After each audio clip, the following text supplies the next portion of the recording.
Please take your seats. The meeting is about to begin. Remember to speak into the microphone, as this meeting is being recorded for public record. Please stand by. We are going on air in 5, 4, 3, 2, 1. Good morning and welcome to the November 20th meeting of the City of Miami Beach Design Review Board. Should we start with attendance? Let's do that. Good morning, everybody. I'm going to do a roll call for attendance. Ms. Butacavoli? Here. Mr. Diffenderfer? Here.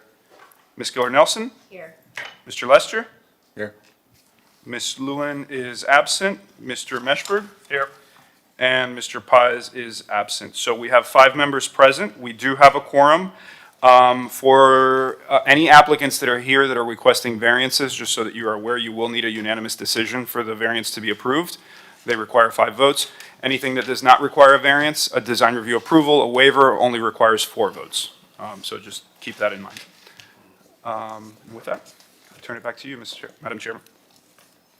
Thank you. Do we have any city attorney updates or? No, Okay. Madam Chair. And how about approval of the minutes, or do you want to swear in the public first? It's up to you. We can do approval of the minutes. I make a motion to approve the minutes of October 23rd, 2025. Do we have a second? Second. Thank you. Mr. Lester. All right, all those in favor? Aye. Aye. Any opposed? All right, thank you. Motion passes. What about the swearing in? Yeah. Madam Chair, I also let members of the public know how to appear virtually for today's meeting. So good morning, all. Today's meeting of the Design Review Board has been scheduled in a hybrid format with a quorum of the board physically present in the commission chambers and applicant, staff, and members of the public appearing either in person or virtually via the Zoom platform webinar. Those who wish to participate in today's meeting via Zoom may dial 888-475-4499, which is a toll-free number, and enter the webinar ID, which is 822-7394-1924, or log into the Zoom app and enter the webinar ID, which again is 822-7394-1924. Any individual wishing to speak on an item must click the raise hand icon if they are using the Zoom app, or dial *9 if they are participating by phone. Before I swear in those that will be testifying today, I'd like to remind all of the city's lobbyist registration requirements. If you are appearing on behalf of a business, a corporation, or another person, you need to register as a lobbyist with the city clerk's office. If you haven't registered yet, you should register before you speak to the board. You do not have to register as a lobbyist if you are speaking only on behalf of yourself and not any other party, or if you are testifying as an expert witness providing only scientific, technical, or other specialized information or testimony in this public meeting, or if you are appearing as a representative of a neighborhood association without any compensation or reimbursement for your appearance to express support of or opposition to any item. Expert witnesses and representatives of neighborhood associations shall, prior to appearing, disclose in writing to the city clerk their name, address, and the principal on whose behalf they are communicating. If you are an architect, attorney, or employee representing an applicant or objector, you must register as a lobbyist. These rules apply whether you are appearing in favor of or against any item, or encouraging or arguing against its passage, defeat, modification, or continuance. So at this time, I'd like to swear in those members of the public that are here in chambers. If you are appearing virtually, I will swear you in as you speak, as you are called. So if everyone in chambers who will be testifying today can please stand up, raise your right hand. Do you swear or affirm that the testimony that you'll be giving in this proceeding is the truth, the whole truth, and nothing but the truth? Thank you, and please be seated. And with that, Madam Chair, just one introduction. This is Justin Alexander from the City Attorney's Office. He'll be helping both Nick and myself on future hearings. So I'd like to welcome you and welcome Justin here today. Thank you and welcome, Justin. Thank you. And with that, I'll turn it back to you, Madam Chair. Okay, do we have any other business to discuss? Or should we move on to the continuances? We have no discussion items, so we can, and unless any of the board members would like Excuse to- me, yes, I have one. My understanding is that the September item on the LaGuardia item is going before commission for appeal. When is that commission meeting, in case any of the board members wish to attend? I don't think the date has been scheduled yet. They submitted all their appeal documents, so that's currently being processed, but I don't believe the date has been set. We can Okay, you'll advise just you let when us that is know. set. Thank you. Yes. Because we also would have the city attorney's office briefing it, so it may not be for several months. Okay, thank you. Thank you.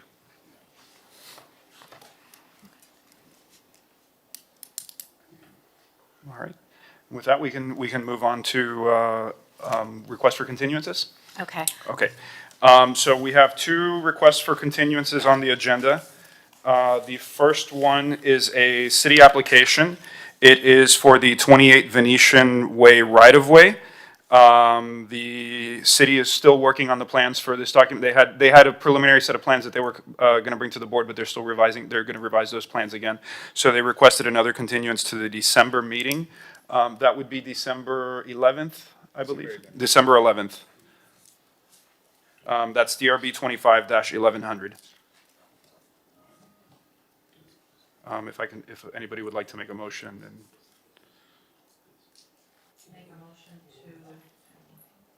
Make a motion to continue for a future meeting, DRB 25-1100, 28 Venetian Way, right-of-way. I'll second. Second by Mr. Diffenderfer. All right, all those in favor? Aye. All right, thank you.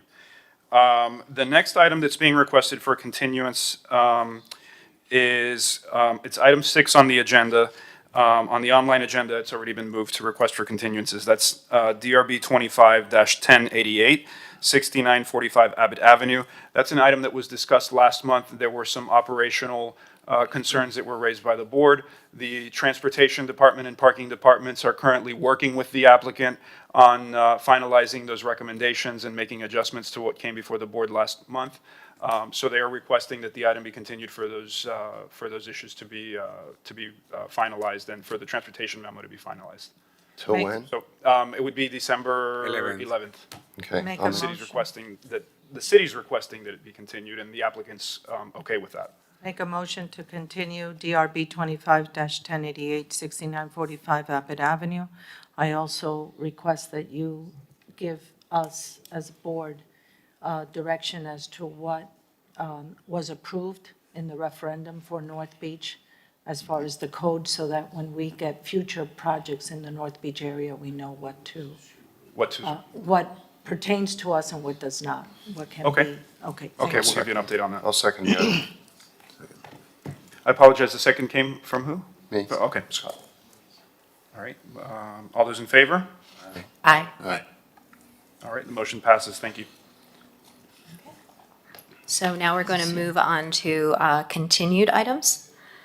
DRB 25-1087, 94 Palm Avenue. This application has been filed requesting modifications to a previously approved design review approval for the construction of a new two-story residence with an understory. Specifically, the applicant is requesting variances to provide an enclosed air-conditioned storage area within the understory, to provide concrete areas within the understory, to exceed the maximum permitted lot coverage for height and interior side setback for an increase in height of the mechanical equipment with a screening with the interior side setback, and to increase the allowable height for an elevator bulkhead, including one or more waivers to replace an existing residence.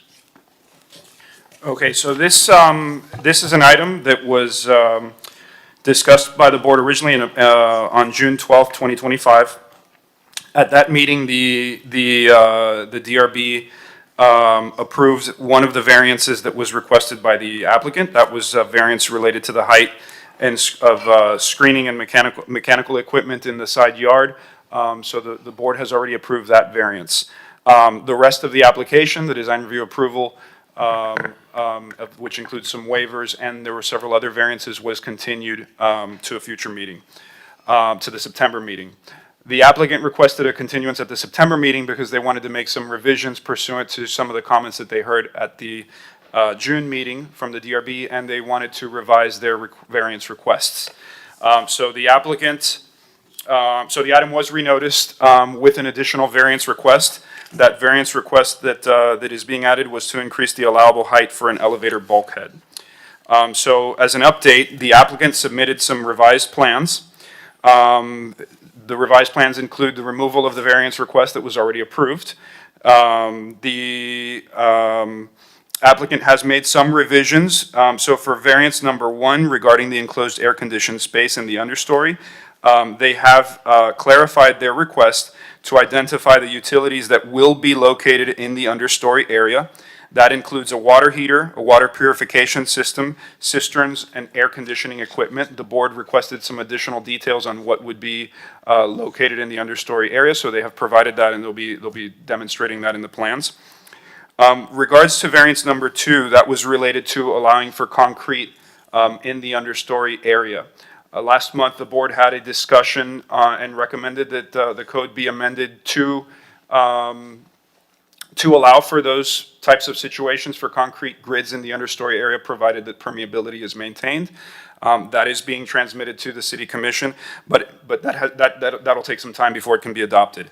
But the variance number 2 has been revised. So originally, they were just proposing a full concrete slab in the understory area, where paver set and stand are required. The applicant has revised that request to utilize a reinforced concrete grid system, which maintains the stability that they are seeking, to ensure that the ground doesn't sag and that there's no movement. However, it still continues to allow permeability, so there will be concrete strips essentially with openings in between that allows maintaining those pavers, but still allow water to percolate underneath. So the applicant has revised their request, consistent with one of the variances that was approved at the last meeting, with allowing the water to percolate, but still maintaining the stability. And then the third change is a new variance request, which is to increase the height of the elevator bulkhead to allow for a larger elevator to be installed. Given the scale of the home, the applicant is requesting a 3-foot variance, which is the most that the board could approve is 3 feet, in order to allow for a little bit of a higher elevator bulkhead. The code currently allows elevator bulkheads of 10 feet. The elevator system that would be required for a house of this scale is a little bit taller than that. Given the scale of the home and the needs to have an elevator for a home of this scale, staff is supportive of the granting of that variance. So with that, staff recommends that the application be approved, including the proposed variances. And before we start, are there any ex parte disclosures from the board? No? Okay, thank you. Good morning, Matt Amster with the law firm of Burke, Howardell, Fernandez, Larkin, and Tapanes. Office is at 200 South Biscayne Boulevard in Miami. Here today representing Palm Island Residence Trust, the applicant and owner of this property at 94 Palm Avenue. With me today, Ronaldo Borges, architect from his firm, Amelia Garcia, and we have 3 experts that have given us assistance to help us flesh out these details of this home. I have Caitlin Suarez for the awning system. Saju Varghese is our project engineer, and Marco Osorio is our civil engineer, helping us with our comprehensive stormwater system. This is an already approved project, and it's already underway, and these are just items that have come up in needing to flesh out the final designs of the home. And with that, I'll turn it over to Ronaldo. Thank you. Good morning, Board. Ronaldo Borges with Borges Architects at 237 South Dixie Highway, representing the owners here. And I'll give you a brief reminder of the project. Wait a second, what's going on here? Oh, okay. There we go. If you could call up the presentation, please. Thank you. Okay, thank you. So yes, as noted, the project was presented to the DRB many months ago, and we got approval basically for what was presented at the time, with very few conditions. It's a waterfront understory design, taking full benefit of Biscayne Bay and the beauty of the context. You can see here, the house is raised up to 16 feet with an understory condition, which is, as you know, designed to flood and allow for the water to be absorbed into the ground and to the system of drainage that we have.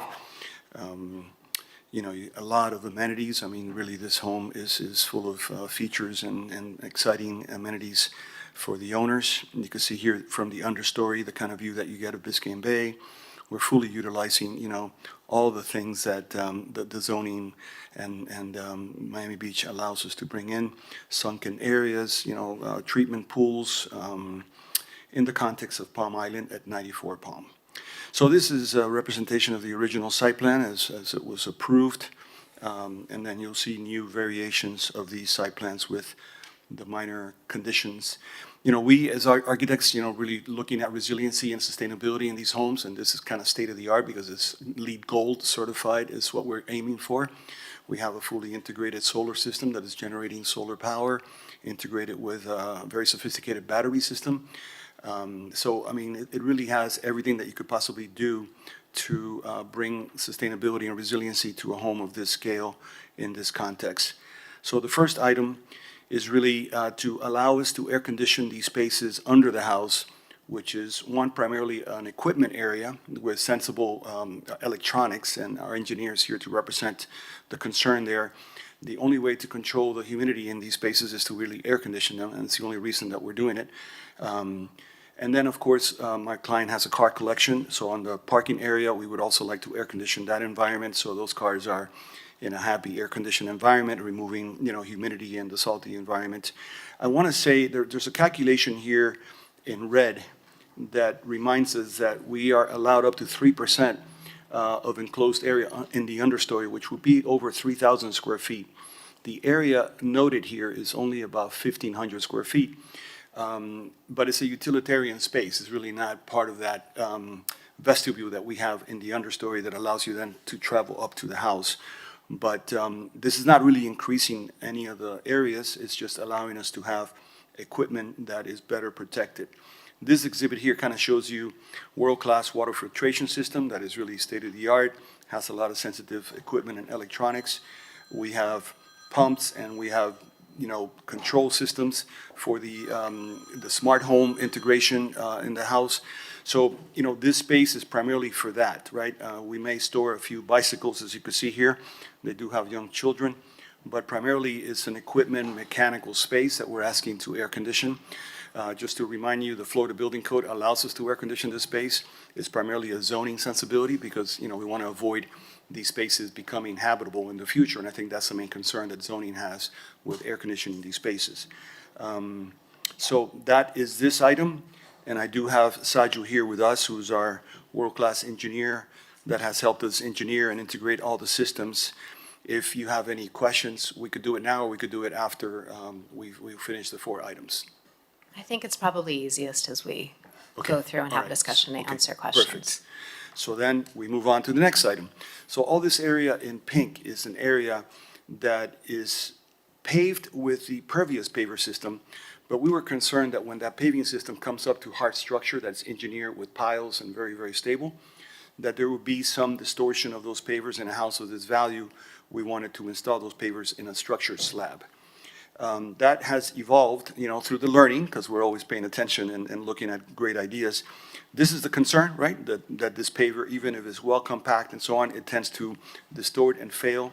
This is actually an image at the world-class Paris Museum that you can see the paving system is failing already. So that's the concern, right? So what we did in the learning here and evolving this idea is that slab that we're structuring is also perforated up to 25% of the slab. So it still behaves and acts as a filtration system for the water that, could accumulate. The site is designed with a 35,000-gallon cistern that you see here in orange. That cistern is capturing all the water on the site to irrigate the entirety of the site, and that's how we came up with 35,000-gallon capacity. In red, you see 2 rectangles that represent deep wells, and in these sites, we always have to go to deep wells so that really we could absorb all this water and make sure it doesn't accumulate on site. Marco Sorio, our civil engineer, is here to answer any questions you may have. But really, the drainage system is very robust and very redundant and splendid. We don't anticipate a lot of water accumulation here at all because there's a lot of green, there's a lot of absorption. The site really takes care of all of that. So from a resiliency point of view, the only kind of, I think flooding we'll have here if we have a storm surge in a Category 6 event or something like that, that kind of brings a storm surge event into this. Otherwise, the typical rain events are going to be captured by the system pretty well. And there's no concern on our side from a drainage point of view that that structure slab that I'm showing here with the perforations would cause any issue. But it will allow us to stabilize those pavers and avoid any kind of distortion and any paving failure in the house in the future. It's just better performance, it's a better design, and again, it doesn't compromise the drainage solutions. The third variance is kind of interesting because the house, these houses on the edge of water always become a place where having, family and friends, and they do a lot of fundraising for different community organizations, could come and enjoy this terrace that is parallel to the spaces inside the house that are common area and sort of festive living areas, have this layered trellis system. This trellis system is already over a canopy that is protecting the understory. So in a way, the code is kind of redundant, the way it looks at lot coverage. This diagram here, if you look at this portion over here where the canopy is, the red lines represent the area that we accounted for in the calculations. And the blue area is the area that, is in question here. And what brings it in question is that the planning director has determined that if we use a system like this, which is an aluminum folding system that is very durable and very resilient, it has a sort of a more permanent nature to it. And if we use one like this, you can kind of see the difference, which is a canvas, softer element, that we wouldn't have an issue. So it's primarily the materiality of the portion of the trellis that retracts that is in question, right? It's not the structuring, it's not the shading system, it's primarily the nature of this is aluminum versus the fabric. The detail concern that we have is this, right? This is a project here down Collins Avenue. You see you have the fabric system, and you see the concern of durability and the way it wears long-term. We want to avoid that in a house of this value, So we really, I tried to change the planning director's mind, but he was pretty persistent that, he's going to keep his position that only the fabric would not count and the aluminum would count. This is a detail here of both conditions. On the left, you see the retractable aluminum system. On the right, you see the fabric. You can see that the collection is more or less the same. It behaves the same. It looks the same, except one is more durable and I think will perform better in a house of this quality than the other. So that is this item. I think it's pretty straightforward. Staff is agreeing with us. This will make a better project, a more durable project, more resilient project, and a happier client for me as well. So as we venture into the bulkhead issue in these homes, when we try to fit in a world-class residential elevator, none of them really have the right size, right? They're very, very tight, very compressed. So the only way to kind of enlarge the cab and the elevator experience is to go to this type of elevator that requires this bulkhead, that is a 3-foot bulkhead. And you kind of see it here in the section.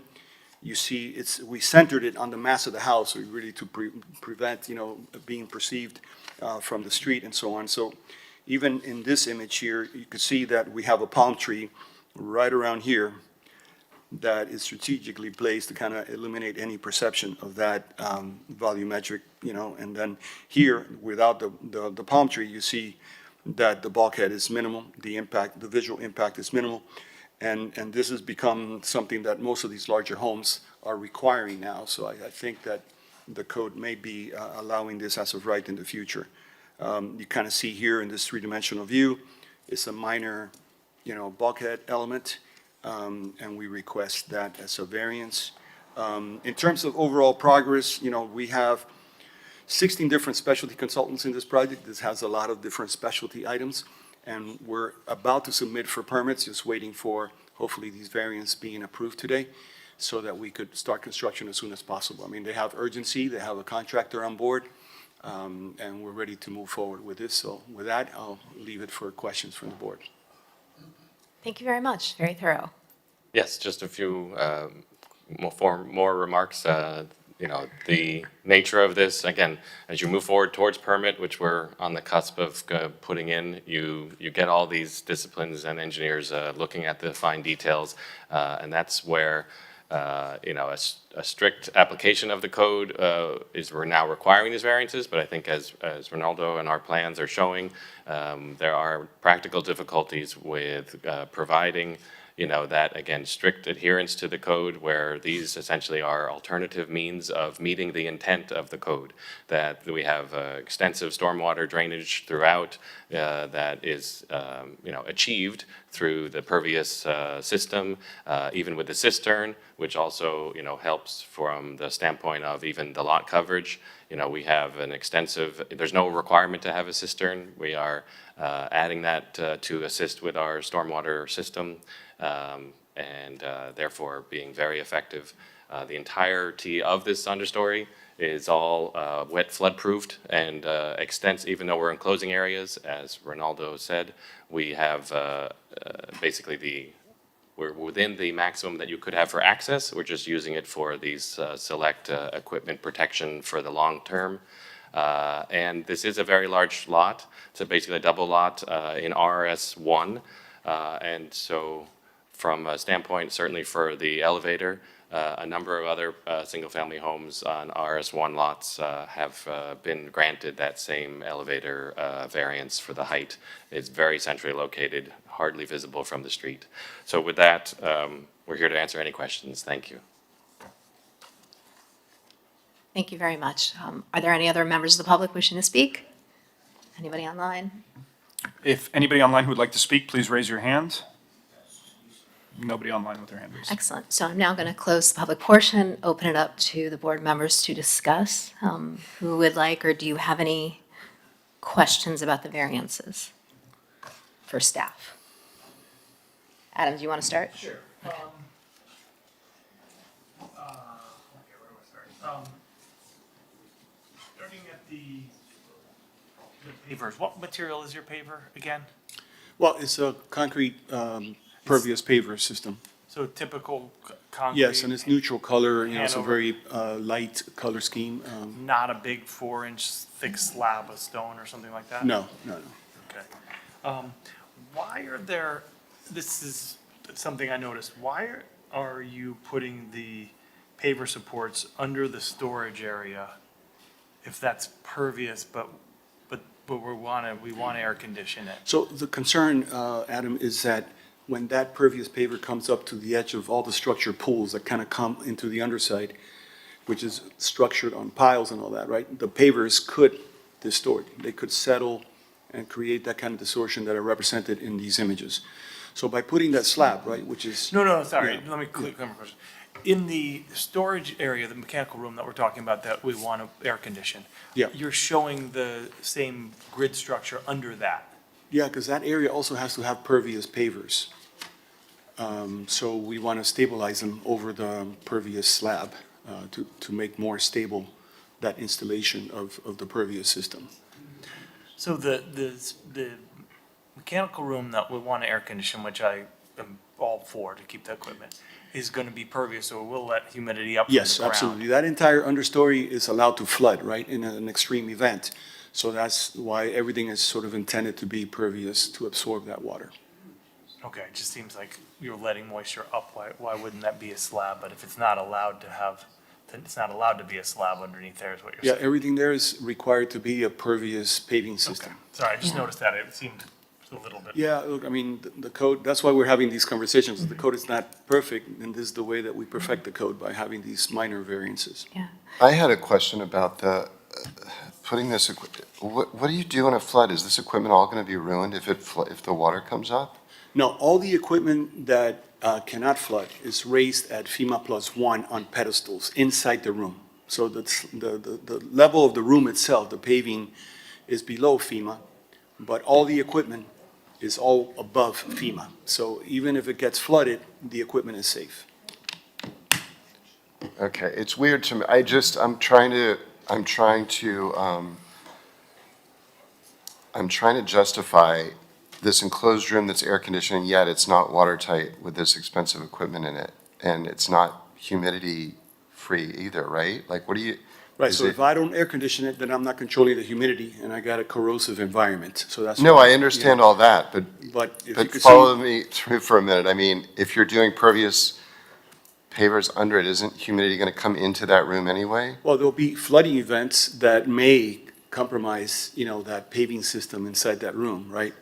If But the it's- room's not insulated. What I'm saying is like, you That was don't my- air that was my- conditioning, you don't air condition a room without insulating it and not making it drafty to the outside, because otherwise you create humidity and you have an issue anyway. You have condensation. So like, it should either be, like, to me, it should be either be like an interior room, airproof, and waterproof and insulated, or it's gotta be like an outside garage kind of deal. So like, what, Scott, I mean, this That's is, all- if that's I my could issue. interrupt, Yeah. this is for me why I have a problem with this variance, because, Rogelio, happy to have you correct, but I was always under the impression that these understories are designed specifically to not be habitable areas, so that we're not creating all of these three-story homes within our community, that they are just for flooding protection. And for me, my issue with this is you're working with a 29,000 square foot house. I'm questioning why you couldn't find space in the air-conditioned part of the structure to not have this equipment. Why do you need additional air-conditioned space that's not necessarily, that it goes against the code? I think we're having trouble wrapping our head around this condition that you're creating, because this isn't really what the code is specifying. So I might be wrong, but I mean, it seems like that's why these areas aren't air-conditioned. They're not supposed to be habitable.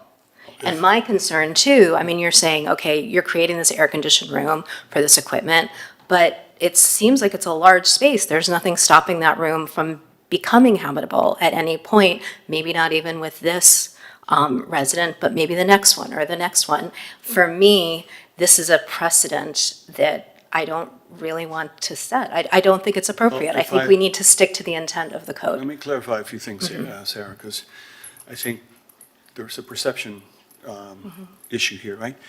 So that room, as I stated before, is allowed to exist as a storage room. Yes, If I'm not air conditioning, we wouldn't be having this conversation, okay? yes, Just remove the air conditioning. yes, Now, what we learned, because we're architects in the tropics, right? That even if I don't have sensitive equipment in there, if I just store bikes and things to take out on the boat and things like that people do in these understories, that's allowed, right? There's no question about that. And I could put a canoe in there, I could put all kinds of stuff. I could put my life jackets for my jet skis, all that stuff. If all that stored in an environment like this is not an air-conditioned space, eventually it gets mold. yes. So Now, mo- I think, you know, to your point, I think so- all of us have homes with unair-conditioned Right, garages so and that's the storage reason why these spaces. spaces, the Florida Building Code allows me to air condition. In fact, I spoke to Seijas, our building official, and he's like, I would applaud that being air conditioned because it removes that concern of a humid, moldy environment. By the way, the house that is there now is primarily getting demolished because it had a crawl area that got invaded by mold significantly and was making our clients sick.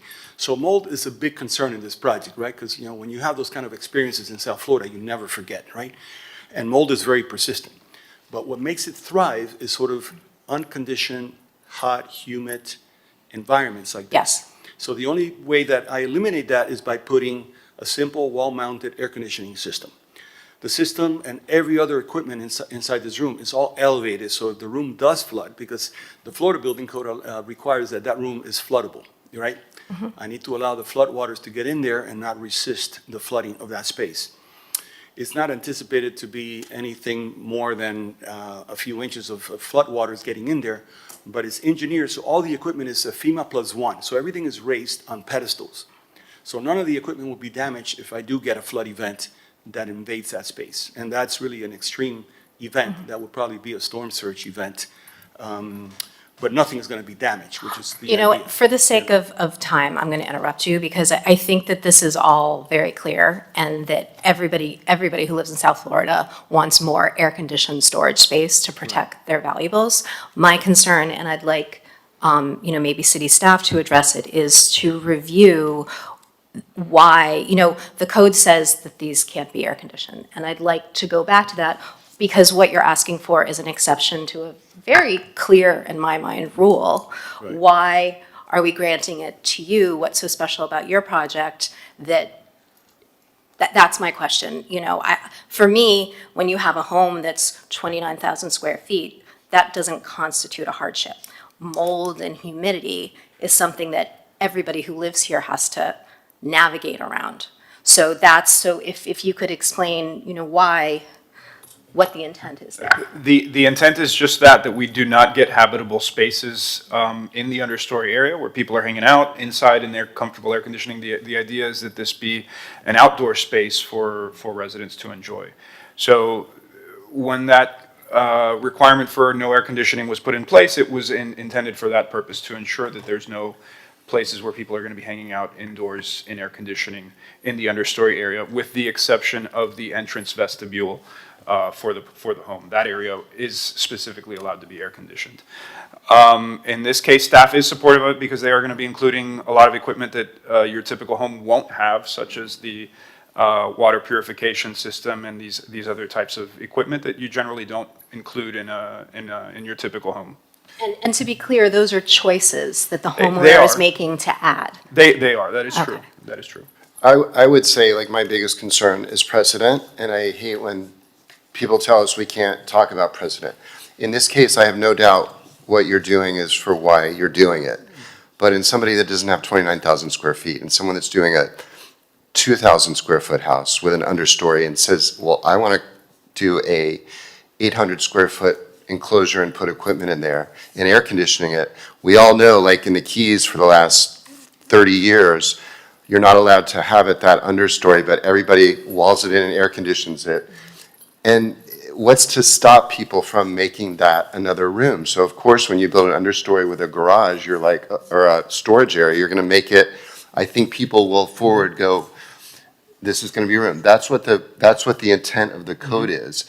When we're talking about a house so insanely enormous to regular people, we realize that the code is not keeping up with the fact that we're allowing these huge houses. So that's the same issue we're having with the pavers underneath. The code's allowing certain things, but then it's not being practical in saying, so I have kind of an issue with not what you're doing, Ronaldo. I have an issue with the interpretation of the code going forward and maybe clarifying this, because, so if you were to go back to the drawing board, I'm just throwing this out, and made like a hanging room that doesn't have, it's not, clearly not able to be turned into a bedroom, that would be something I think that might be a little different. And I guess everyone is, we gotta ask the question, why can't you fit this equipment inside somewhere? This place is huge.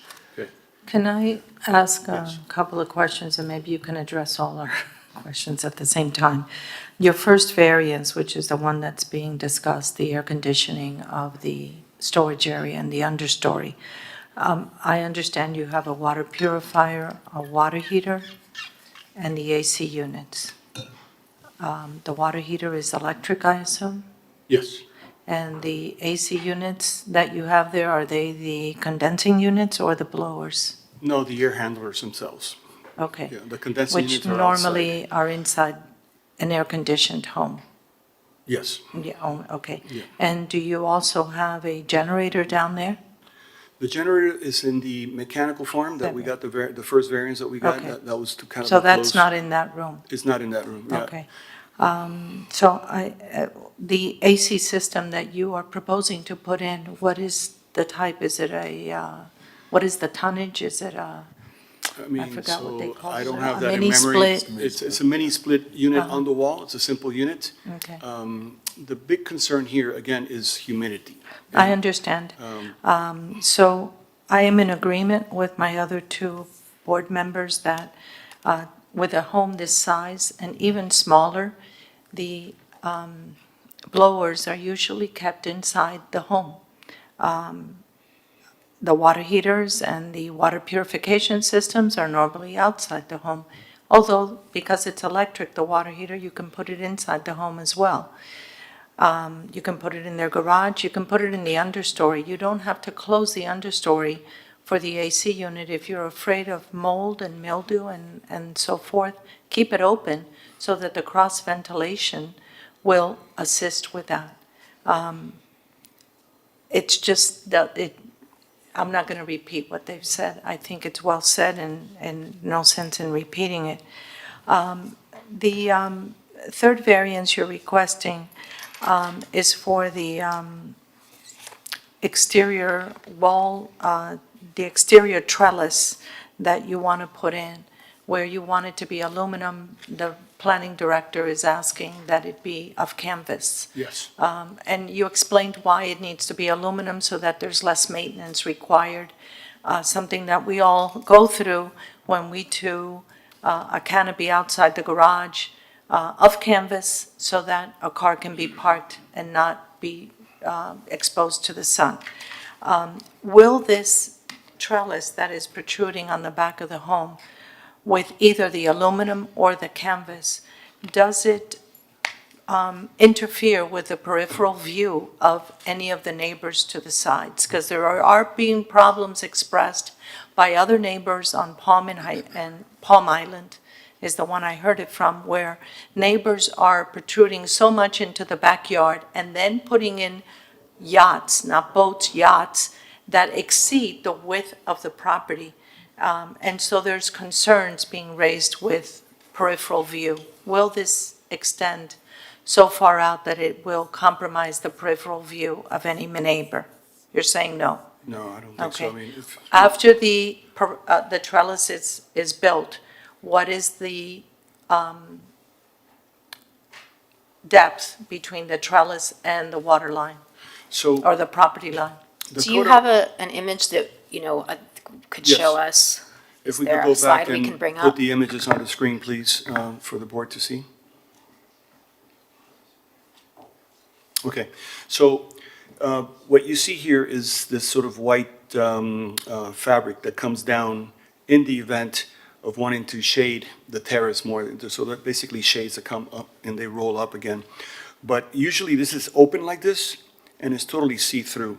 So there's no opacity or blockage of views from the neighbors. The neighbor's house is further towards the water than this terrace is.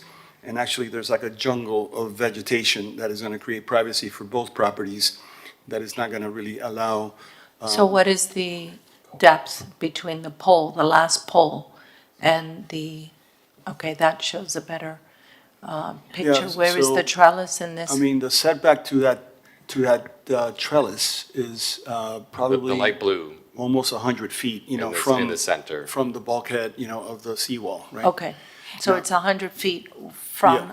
the end of the trellis Yeah. to the water? Okay. Exactly. Yeah. And the trellis is on essentially the second, I mean, I know it's not it's the It's first above the habitable floor, but understory. it's Right. not on the ground level. Yeah, it's on the primary living level.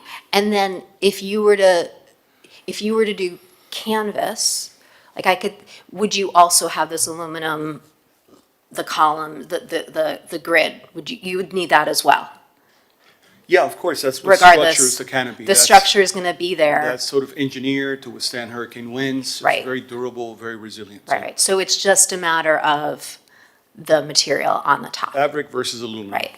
Yeah. The structure is gonna be there regardless. Code is only permitting canvas. Yeah. And how do we treat restaurants where there's a hard That's- ceiling? Because the space is not gonna be enclosed. And so I think, I thought about this one from the last time, and I think this is, if you can afford the system, this is the one you want. And I think it's just the way the code is written because they didn't have the technology probably of these aluminum blades before. So this one, to be honest, the sightlines are important, but they're not gonna air condition this space. They have enough room inside. So this one I was all right with. I agree. Rogelio, can you give us a little bit of direction why that there was such a strong feeling about maintaining the canvas? It's not that we have a feeling about maintaining a canvas. The issue is by making it an aluminum structure, it falls under the definition of a terrace a projection, where the code exempts the first 5 feet of the projection, everything from lot coverage, everything beyond the 5 feet of the projection counts towards the lot coverage. Right. When it's canvas, it's not a structure, it's something that's clearly removable, something that's not going to provide you 100% protection from the rain. When it's a solid aluminum material that can be fully closed, it's no different from the code perspective than if it were just a permanent covered terrace, because it could be permanently covered. So so how that's much the- will the lot coverage increase if it's allowed to be of aluminum and not canvas? 4%. 4.15%, yeah. Which then would go to, let's see, is it included in the lot coverage that's listed here? It's It would go from, yes, it would go from. 2,600 square It would feet. go to 34.15 of lot coverage versus 30%. It would go to 34.15, okay.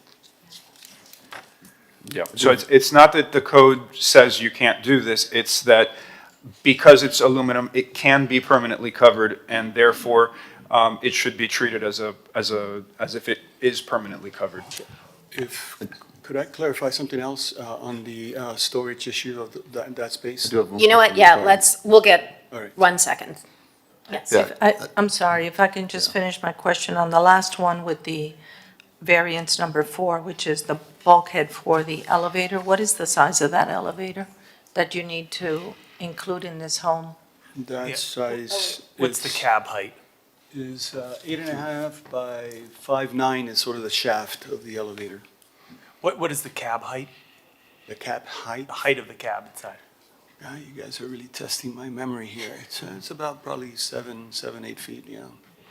It's just, the way the mechanism work is more like a commercial elevator, that's why they require the bulkhead, yeah. Right, so instead of using a Lula, you're going with a hoist way. Yeah, it's a more So you need the sophisticated extra- elevator, yeah. And you didn't want to use a machineless elevator? This is machineless, but still, because of the way that it works, it requires that additional 3 feet of bulkhead. Right, but there are other types of elevators that don't need a hoist way. We've looked at, I mean, anything of this size requires this bulkhead. I mean, Right, so we that search- elevator cab size is larger than your smaller elevators that don't need the hoist way. I'm just Yes. clarifying this with Yeah, my for group sure. here. Yeah, unfortunately, those residential elevators are super tight and very claustrophobic, and So what is the size of this elevator when you're inside? the cab itself is 6.9 by 4.4. I mean, it's not huge, but it's about 20% larger than the typical residential elevator. It also has a little bit more travel speed, you know, because the residential ones are like And it's quieter. a lot slower, Little quicker. yeah. So, Akim, yeah. I do have one question regarding the mechanical room.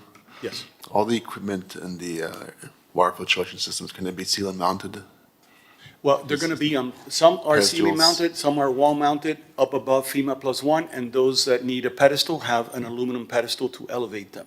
I was just wondering, like, if a mezzanine type level could be created for this equipment, so that could be conditioned. See, we That have would still about meet the- 10 feet of space inside that room, you know, so we're raising everything above FEMA, so everything is safe.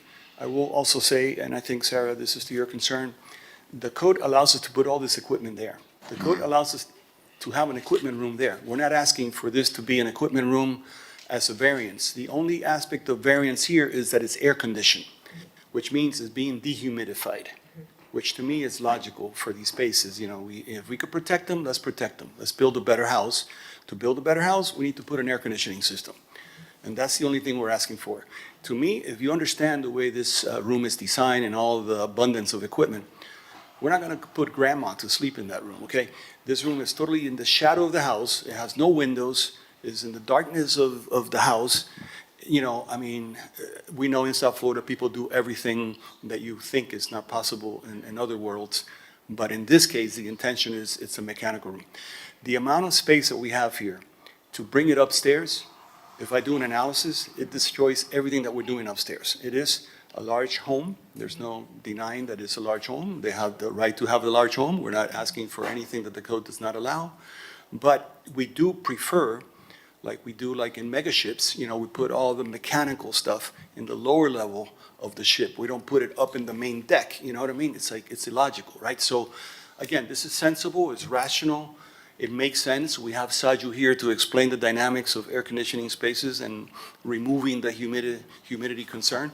If you like, he's here. Now, I understand all this. My issue, and I don't know if the other board members, but my issue is this, that there is a difference between a need and a want, and a hardship and a choice. And the variance regarding the air conditioning, the variance, in my personal opinion, regarding the elevator, these are all for me, I don't agree with staff that these are hardships and therefore these variances should be granted. And really, that's what we're here to listen to you, to make the argument that this is a hardship. I feel like you haven't met the burden of proof that these are actual hardships, that, you know, your client is choosing to create such a large home and then creating a hardship for themselves to then say, oh, we need a bigger elevator because our home is so large. We're saying, we're choosing to create all these things. We would like these areas underneath to be air conditioned. It makes sense. All of those Sarah, wonderful reasons that you're you're an giving. architect. But it's know. it's our duty to look at the code, uphold the code, look at what is the greatest good for the greatest people in the city that we are representing. And I just think that if the variance is based on a hardship for me, and I don't see that these are hardships. That's my point. And I'm happy, I would like to hear from other members of the board on any more of the other variances. I don't know if there is any other questions or discussions. I know, Adam, we sort of cut you off a little, so feel free to add or whatever. I just, Rogelio, when the understory idea came about, it was meant to be a non-air conditioned area, except in the area where you maybe enter, you know, to go into the house, the home. But it's meant to be a non-air conditioned area, pervious to allow water to go through in case of a horrific flood. That being said, it's still allowed for storage underneath there, cars to be parked, a ping pong table to be placed, any of that type of stuff. And of course, there is humidity down there, there's shade, but there could also be cross ventilation because it has to remain open on both, at least on two sides. Anything that becomes enclosed would increase the unit size. So in the application that is before us, the unit size actually went down. Did it include that air-conditioned area in the understory? The storage areas are required to be included in the understory, regardless of whether they're air-conditioned or not. Air-conditioned or not, okay. Yeah. Thank you. They do get an exemption of 600 square feet for the parking, the garage area, so that is exempt, but this type of a storage area would always count regardless of the air conditioning. Regardless, okay. Yes. Thank you. So I'll just wind it up. I believe this is a storage unit. I believe code needs to be changed to address a storage area under there with air conditioning, because I agree with you that there's nothing worse than having a storage area with ruined stuff. In a case like this, again, the code needs to address this because people with smaller homes are going to make this a room. I clearly realize with all the stuff you're doing, this is going to be plumbed and wired for this equipment, and it's not going to be changed into a room. So for that, I'm kind of okay with it, but again, I think the code should be addressing this. This is why they try to make understories not be in front of us anymore. It should all be clear, and it's never clear. They always are behind the curve in what we're allowing these gigantic houses. They're trying to do what they can do. So for that case, I would allow the elevator because of the size of the house. And I know those elevators that are pneumatic that are so noisy and slow and stupid. So I'd be okay with that. Based on the size of the lot and no neighbors having issues with this because it's so big. The pavers underneath, again, when you have such a sophisticated draining system, and your points are valid, and the code should start addressing sinking pavers and stuff and allow something like that. I think that's a really smart solution, and I applaud that. So I would allow it in this case. Again, that they're doing such a sophisticated drainage and wells that the purpose of this is being met. As far as the trellis, I think the code should address this. They're clearly not going to enclose this room and put somebody out there or make it a ballroom. It's clearly a temporary space. And it makes no sense that we are concerned that they're going to permanently enclose it, and that's why the material is what it is. I think the code, once again, is defective on that. It should be addressed, rather than just keep kicking it down the road and having this come back every time. The walls are not permanent. There's no sightline implications, and again, there's no neighbors complaining about this. And when you have such a huge lot, I would hate to see, as a realtor and as we're building something so gigantic, to not like let it meet its full potential. I mean, by limiting these silly things, they are silly when you have such a big thing. I think code needs to be, we need to start addressing these things with the code and stop this waste of time and money for everybody, I think. So that's where I am.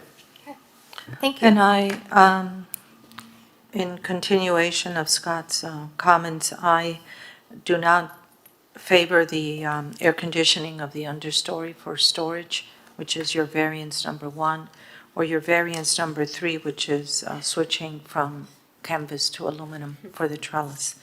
I'm all right with the other 2. I commend you for the cistern. I think you can now start competing with Istanbul and the cistern that they have. It is very nice. Thank you. Adam, did you want I think you guys brought up the point, which is the space. to? Make sure to speak into the Sorry. microphone, sorry.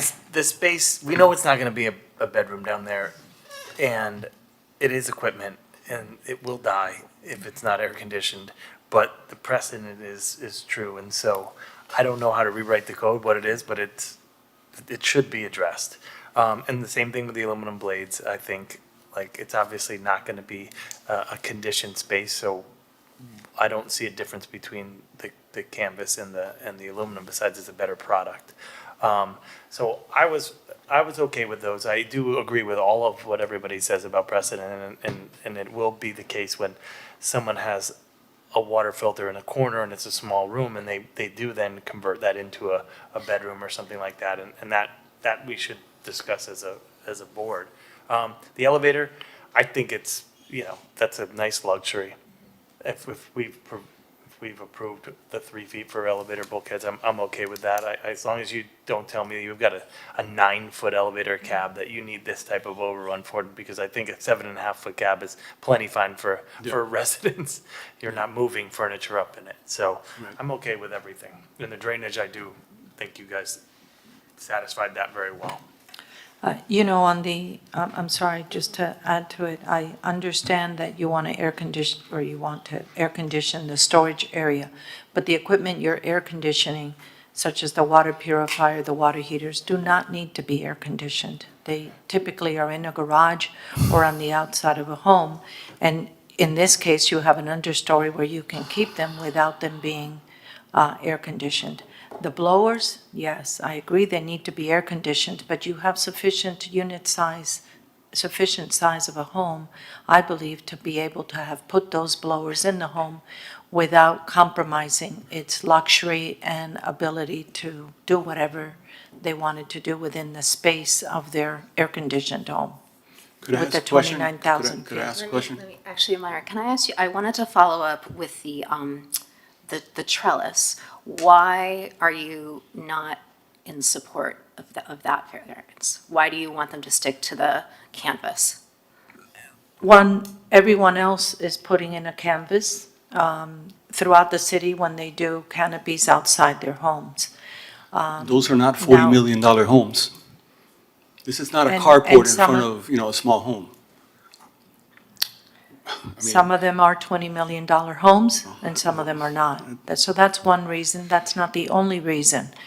Obviously, it's going to be maintained, whether it's a aluminum or a canvas, because the person that owns this home has the means.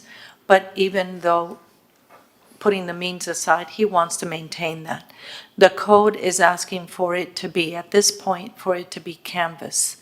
And so unless the code is changed, then you do have to, like everyone else, include that extra area that is beyond the 5 feet into your unit size, which then brings you to more than the 34.15, I think, that you currently have. No, I'm sorry, the 47.38 that you have. But that is the code. I can understand that maybe if the code is changed, and it's a discussion to be had, because I think there's a lot of other issues to discuss between canvas and aluminum.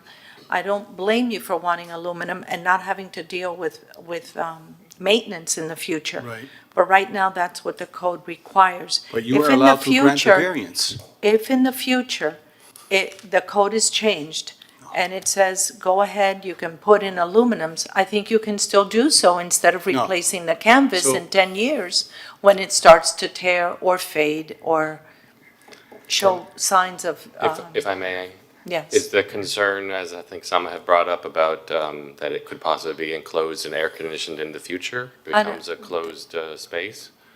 I don't think that, that is not my concern in going against it. Personally, I don't think you're going to use it as an enclosed, air-conditioned area. Yeah, just making No, sure, I don't because think that obviously that's that's going to be the case. definitely not the intention, and I Yeah, don't see no, that being I able to don't- happen either. Yes, I don't see the need for that happening. I think that's not the issue, What is the issue? the ones I just stated. Okay. And the ones stated by the make a few entire board, I statements, don't think we need to go ahead and repeat them. The code is asking for canvas. The planning director has looked at it and says it should be canvas. Yes, you can ask for a variance. Variances are meant to address these issues. Right. If the board feels that it should be aluminum, then so be it. But I'm just giving you my opinion, and some others have given you their opinion, Right. that aluminum is not part of the code. It does not.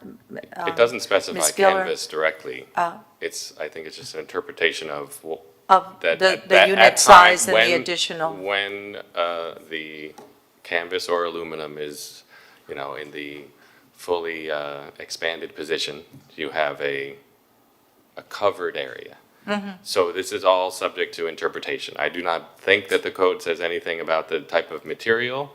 And so it's an interpretation that obviously when it's- some types of materials are leaning towards more covered, as in more structurally looking like covered, as opposed to, looser covered material.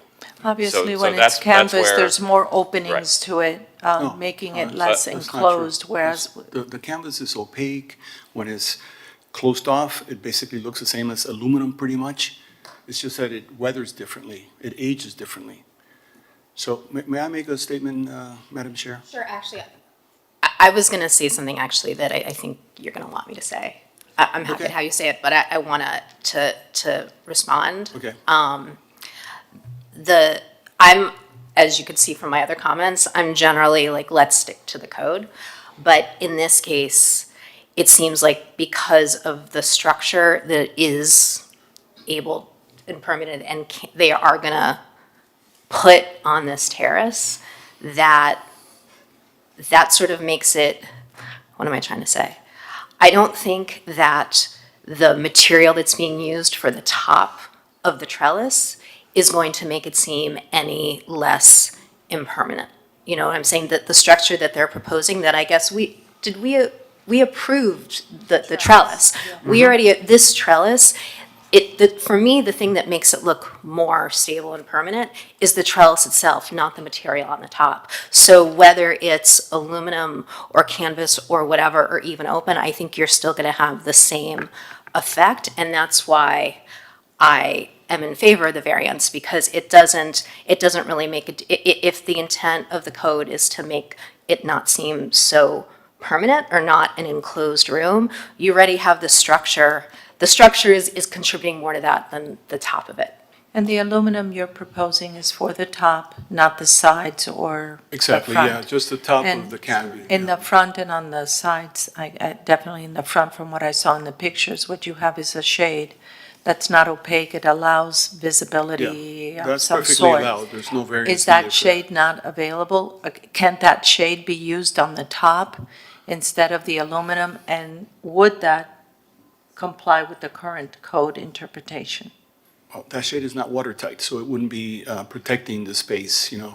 They want to make sure if they have an event there and it starts to rain, which happens frequently in our beautiful tropical climate, that the party continues. All they have to do is sort of close the system. Again, Is, aesthetically. I'm sorry, I wanted, Rogelio, is the shade, I presume the shade is a canvas-type material, so that would not count towards the lot coverage. it just maintains better. It's it's not a cotton-type material, it's, Yeah.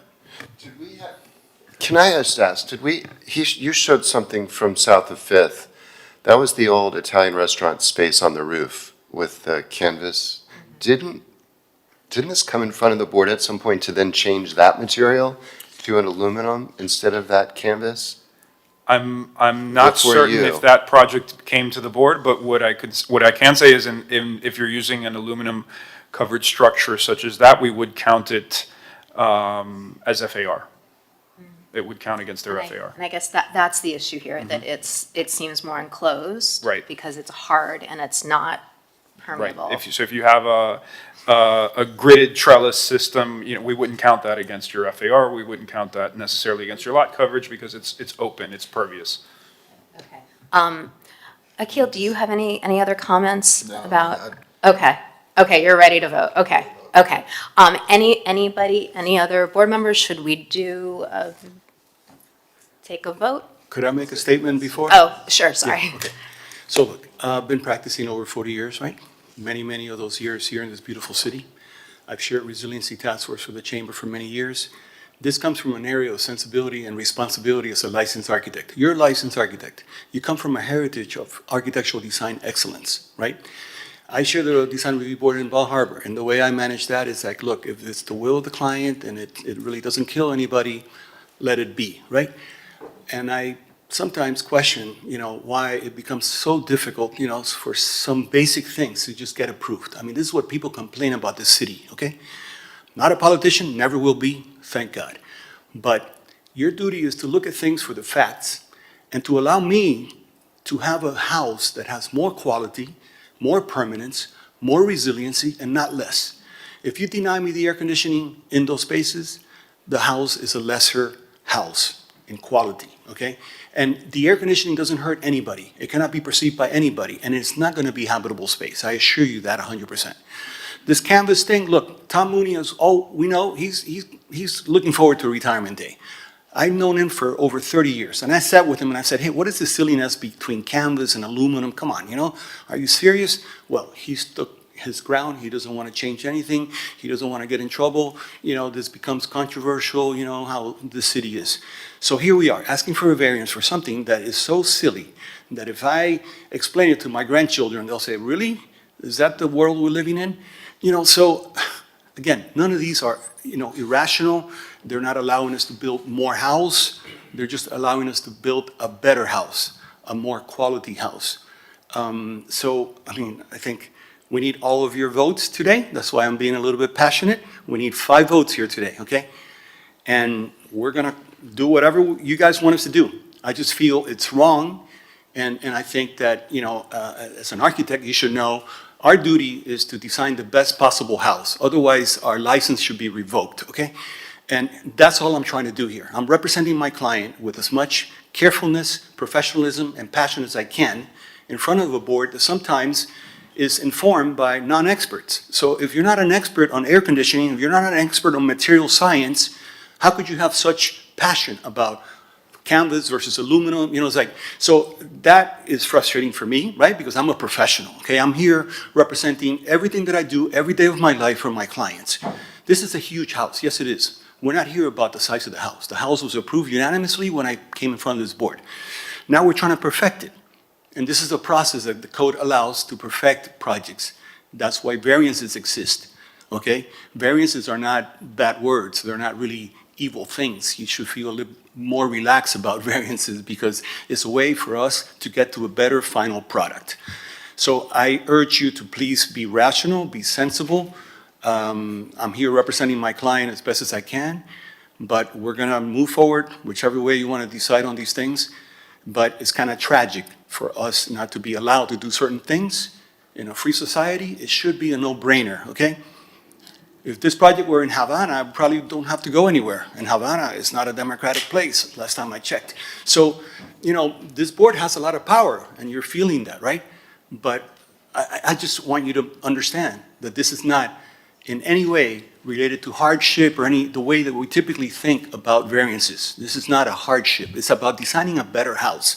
So it's a different mindset than hardship, right? The bulkhead in the elevator is a no-brainer. You know, all these houses that are coming in front of you, because we have all these wealthy, beautiful families that want to be in this environment, they all want a larger elevator. So this is going to come up. This needs to be codified. You know, I don't want to waste my time or anybody else's time asking for a 3-foot bulkhead in the middle of the house that nobody's ever going to see, okay? It's not a big deal. Air conditioning is just basic, okay?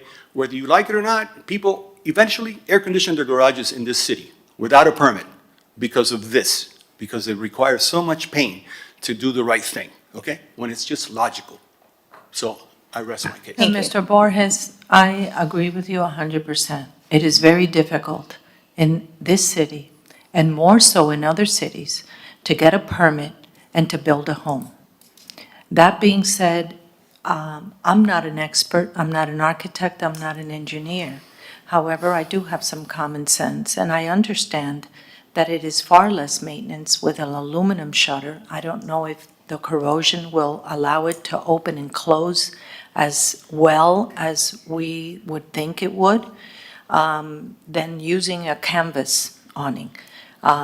So I understand all of that, and I commend you for your design expertise. Use your design expertise to put, like everyone else, a blower for air-conditioned systems of a home inside the home where it is already air-conditioned. Certainly, you had enough space within the 29,000 square feet. I agree. Again, I'm going to close by saying it is difficult. We have a code that sometimes makes sense and other portions of the code that do not make sense. And they need to be addressed, and we hope to address them as the year goes forward in '26. However, if you think this is bad, I know you've done business elsewhere. It is just as bad, if not worse. There are some cities that issue a permit once a week. We issue them every day. Okay, so I understand your frustration as well, but I think, you know, you sort of said it yourself, this isn't about a hardship. And that's the question, that's in my mind, or not in my mind, it's very clear in what we're supposed to do here is a DRB, grant variances based on hardships. Now, we've seen projects where the lot size is so small and the code says something about minimum square footage for habitability. That's a hardship, and we've granted that. This, again, a 29,000 square foot house, an architect that's been practicing for decades that obviously knows how to build a beautiful home. That's my issue with the air-conditioned spaces, that it seems like there's so much space already air-conditioned. I do not see why this is more a design issue, not a hardship issue.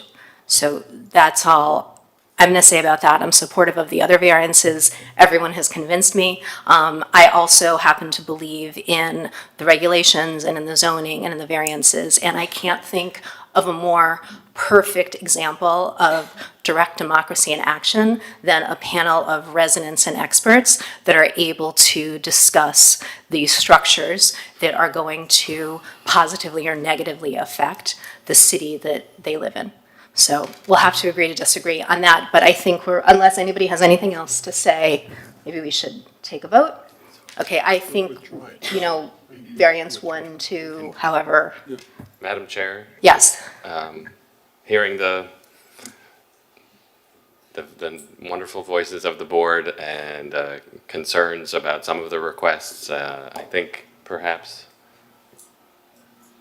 we can agree to withdraw the air conditioning variance, So we wait until we see how the vote is going to go? or at least, well, maybe we can It'll be get some denied. straw polling, but We need 5 I think votes, if we need so- all 5 votes, I think, Ronaldo, I think we're already Yeah. seeing that So we there's- withdraw the air conditioning, right? We withdraw variance number 1 to allow the air conditioned of that storage space. Reluctantly. But we would, Sorry, I believe you have the votes for. Yeah. I mean, is there a difference between withdrawing the variance or just voting against it? I mean, we can just vote. He's trying to We- give some compromise here, I think. Okay, No, okay. show it some doesn't. I think flexibility we is what it vote. seems to We've me. heard we go ahead and vote on every one of them, and Yeah. it'll be, It'll be or it won't be. I don't know, I feel like if that's more unless for there's the, a, let me ask you this, if tomorrow aluminum shutters are allowed, Rogelio, and they want to change from canvas to aluminum, would they have to come back to the board? If the code were changed, I would say that's probably a non-substantial modification that wouldn't have to come back It to would the not. board. Even if we were to vote it no today, Yeah. they don't have to. Unless you were to include a condition that says no aluminum at any point in No. the future, I think it would be a non-substantial modification. It's similar to number Thank you. 2, where in a previous example, just I think in September, there was great discussion about how to have the pervious type of perforated system where fleshing out these details, basically trying to be creative to meet I know you kept saying hardship, there is practical difficulty and the adherence to the intent of the code. And there are many ways to do that. The code, not intentionally, but at times, guides people to one type of material, design, et cetera. And so this is actually the best part of the variance system is to point out when there are opportunities to reinterpret, see things different, and go forward with code amendments. Single-family homeowners aren't going to go and battle the process to get the code amended, very rare circumstances. But when you see things that come up and make sense, and there are other opportunities like the perforated variance number 2, the perforated type of paver system that you all had great discussion on and urge the city to move forward on that. We're here, and because of the timing of our project, we just ask that the variance be granted now. Hopefully that nobody will need to do that in the future because the code will be modified to address that. Similarly, having aluminum as being an appropriate material. It may come in the future. I think that seems to be some of the, if not unanimous will of this board. We just don't have that available right now. And let me ask you, if it does come in the future, and maybe more a question for you, is it possible, is it based on the trellis structure, to change it from canvas to aluminum? Yeah. I assume there's electrical Well, there to bring the so systems is open and almost- close. Almost a 4-year construction project, right? So there's a lot of future here for things to evolve beyond this moment and allow these. But things as it to is exist. designed now, is it possible in the future, let's Yeah. say 5, 10 years from now, after construction is No. finished, No, I mean, to change it from canvas to aluminum? I mean, it is basically possible to change the aluminum to canvas. This is our canopy expert. Technically, State your name for the record. oh, Caitlin Suarez from Smart Shade Structures. Technically, no, the fabric system is a different system. So you would, in case in a few years you allow it, that fabric system would have to be removed and you Right. would be putting in an Right, entirely so- different system. It's So not you just would- no- swapping. No, I understand. You'd have to build a railings for that aluminum to roll back and forth and to open and to do whatever. Yeah. But the structure is there of the trellis structure, you know, the framing is there to be able to put in an aluminum canopy if the code were to The change. details for aluminum are different than canvas, so it would be a substantial Yes, modification. I understand. It's either but one or the as other. long as you put in canvas now, but as long as the trellis frame remains, you're not changing it now to go to aluminum. You're going to use it either for aluminum or canvas. So. I just was wondering, I think I if- know if we the don't get answer. this This is going to be one of those things where a politician takes this board and goes back and forth with this absurdity, to be honest with you. The intent of this is a permanent structure and adding square footage to the house. This is clearly not that. For me, after 6 years on this board, and you've heard my frustrations with some of the decisions that I'm just completely perplexed by that come from above. And oftentimes, places should not be built on certain places, and we allow it because of a hardship. Then we allow these enormous houses And we're sitting here with this, what seems ridiculous to me, talking the difference between canvas and aluminum. If your neighbor wanted to put up a carport, you would beg that it be aluminum because the canvas fades and it looks like crap within a year. So I'm like, I think this is silly. I just do. I'm sorry, I know what your point is, but I think we got to look at the purpose of the code and use these meetings so that this board does not get abolished, which is what some of the people running for commission wanted to do, and make it more sensible. We shouldn't have this stuff. This should not be a 20-minute discussion. This is absurdity, I think. I'm It's just only a telling- 20-minute discussion because we're allowing it to be. Yeah, but again, back I to. think we can take a vote. I think everyone Okay, has a different let's go. perspective. I think we need to use these opportunities. The biggest thing we're doing wrong is We're not here to change the code. We're not That's using something that this- has to be done with but it's a further big deal. discussion and with the planning But director. it's a big deal. It needs to be put forward of problems we see with the code because we see it all the time. And Yes, nothing's we do. done, just like the people that go to the building department and have frustration after frustration after frustration. And I would tell you, we are the worst from what I've heard as far as getting permits. I'm dealing with 40-year recertification now. So I'm just telling you, we should use these opportunities to letter to commission to say, here's where we see a problem with the code. And I think you were at the meeting when we said, let's, each of us as board members, send a item, Rogelio, for us as a board to discuss items that we feel are code items that don't make sense or that need to be further discussed and looked at, possibly for change. Okay, so should we take a vote? Yep. Okay. So does anyone, Removing one? should each variance be a different motion? Yes, for each variance, there should be a motion and a second. The applicant is withdrawing the vote, the variance request, then there's nothing to vote on. Okay, Did you want to On that, withdraw on that anything? particular one. Variance number one. We okay, Okay. withdraw, withdraw. okay, Okay. okay. Thank you. I would make a motion to approve variance number 2. Second the second. motion. Okay. All right, we have a motion by Mr. Diffenderfer. We have a second by Mr. Butakavolli. All those in favor? Aye. Any opposed? Motion passes. And because of the explanation that I gave previously, I would make a motion to approve variance number 3 to allow the trellis covering to be aluminum versus canvas. I second. Motion by Mr. Diffenderfer, second by Mr. Meshberg. All those in favor? Aye. Any opposed? Nay. Motion fails.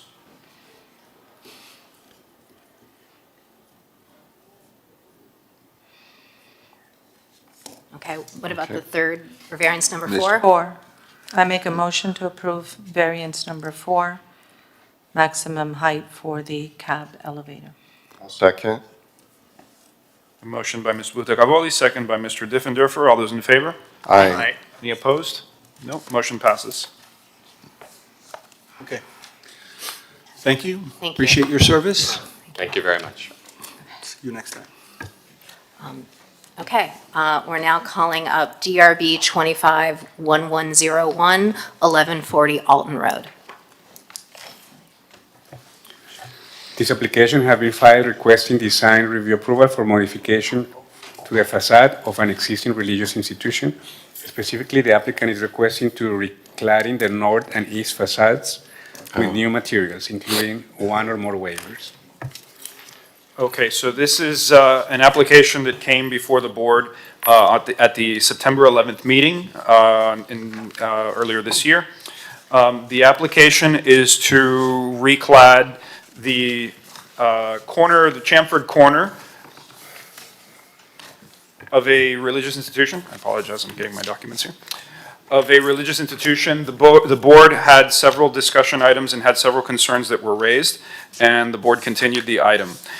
Specifically, the board wanted the applicant to consider modifications to design to make the building more compatible with the surrounding architecture and add visual interest along the pedestrian level. The applicant has since submitted some revised plans. They're dated November 20, 2025. They include adding a brick veneer across an additional section of the eastern and northern elevations. The plans were also updated to reflect that the roof structure would be made of slate as opposed to asphalt shingles, since asphalt shingles are prohibited by the code. The applicant last week submitted a presentation and has a few other design considerations for the board to consider for your discussion, to see if you have any preference as to one option or the other. So I'll leave it to the applicant to present those options to the board. But staff does recommend that the application be approved, subject to the conditions in the attached order. Thank you very much. Okay, and before we start, have there been any ex parte disclosures? Actually- Any ex parte communications? I met with the applicants to discuss the design, and everything that we spoke about is going to be discussed here. Okay, thank you. Anyone else? Okay, with that, we'll set the clock at 10 minutes if that's okay. Do you need more time? for that? As a rabbi, 10 minutes is not enough. No, I'm just Okay. kidding. I'll be short. First of all, good morning. Thank you for seeing this a second time. Really appreciate it. As part of our 40-year recertification, we were required to change the existing Chattahoochee that was on the facade, and we are requesting an approval to redesign the facade in a style that is modeled after 770 Eastern Parkway in New York. That's the world headquarters of the Chabad Lubavitch movement. So I want to take a moment to explain, I wasn't able to be here last year because I was actually there, why this design is appropriate, meaningful, and deserving of approval, and why we respectfully request that it be accepted without any further modifications. We did do modifications, but we would like it to be the way it is. The building is the headquarters of Chabad in the state of Florida. Our institution is the central headquarters for this state, supporting over 300 Chabad centers and institutions statewide. These institutions were actually built, founded by my father, a blessed memory, who passed away 4.5 months ago. And I have stepped into his shoes. Not that I feel that I'm worthy, but I was told to take over. And the center of the institution statewide, the architectural model of 770 is internationally recognized and is immediately associated with the Chabad movement. It's a unifying and iconic symbol. As the statewide headquarters, it's both natural and appropriate that our building reflect that identity. Around the world, more than 41 Chabad centers have been built with this exact design in order to represent their connection to the global movement. Chabad has a movement around the world. I just last week was at the annual convention with over 7,000 rabbis from around the world who attended, all around the globe. The Rebbe led the movement from that building starting in 1940 with millions of visitors from all around the world. Its design has become a sacred and unifying emblem for the Chabad communities worldwide. Importantly, the Rebbe explicitly encouraged building replicas with precise dimensions so that centers around the world could reflect that connection and continuity. Approving this facade will allow us to fulfill that vision. My father had that vision. He wanted to build that, and I'm trying to fulfill that legacy to make sure that the community, which he actually came here in 1960 and built the Jewish community in, as we know it today, in Miami Beach and around the state of Florida. And I feel that he's deserving in his memory that this honor be afforded to him. We are not asking that you approve something that would be a blight to the neighborhood or so out of character. We're not in the historic district, preservation district, and the facade would add color, vibrancy, architectural interest, and cultural value to the area. It's consistent with the diverse aesthetic of the neighborhood and will become an uplifting landmark for the residents and visitors to Miami Beach. In response to comments from the previous hearing, We made substantial revisions where we felt we could without compromising the design that we're trying to replicate. We extended, as you heard before, the brick to the sides, which was one suggestion. We created a more continuous, integrated appearance with the rest of the walls, so it does not look like an artificial facade, like a movie set. And these changes should address many of your concerns. Staff have recommended approval, which doesn't mean it's, as I see, automatic approval, but they did recommend it, which leads me to another point.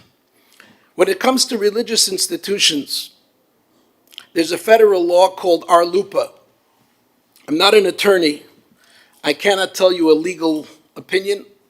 However, I have personally been involved with a number of cases with other cities who have put restrictions on synagogues, and the courts overturned those restrictions at great cost to the cities. I'm not saying that this is the case. I'm not trying to be adversarial either, God forbid in any way.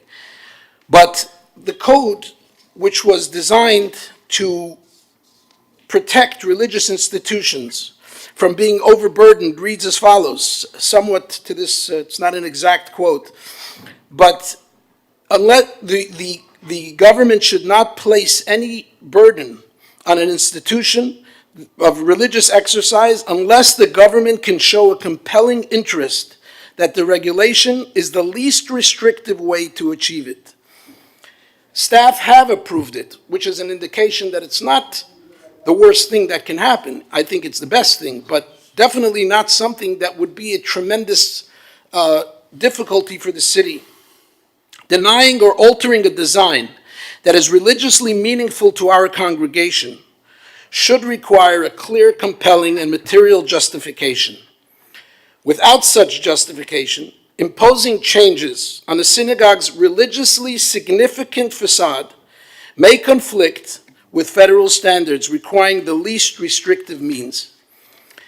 This facade is essential to our identity, as Florida's Chabad headquarters is deeply meaningful to our community, spiritually significant, and it's an enhancement to the neighborhood. We have responded to your concerns, demonstrated flexibility wherever possible. I now respectfully request that the board approve the proposed design without any further alterations. Thank you for your time, consideration, and partnership in helping us complete this important and meaningful project. Thank you. Did you want to speak towards the design Yes. changes? Jaime Shapiro, I'm the architect for the project. Do you want us to bring up a slide? Yeah, Okay. I will go directly, to the issue of the facade, and I'm going to show the different proposals we have rather than going through the presentation. That's perfect, thank you. Show the one that we want to do. Show the one that we want to do. Yeah, I think we should get directly to the one that I told you we want to do. Okay.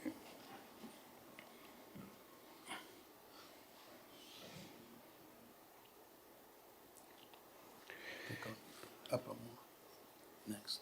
Yep. Next one. Next one. That's the one. Let me see. This one. Okay. This happens to be the facade, which the rabbi and the board of Chabad likes the best. What we have done is, number one, the most important change is the color of the brick. What we're using now is a Chicago brick, the lightest color, they manufacture. And also, I know that it was a request. I brought, and I have here, a sample of the brick. Basically, the building itself, which is the replica, it has that brick, and it has application which will be done with cast stone.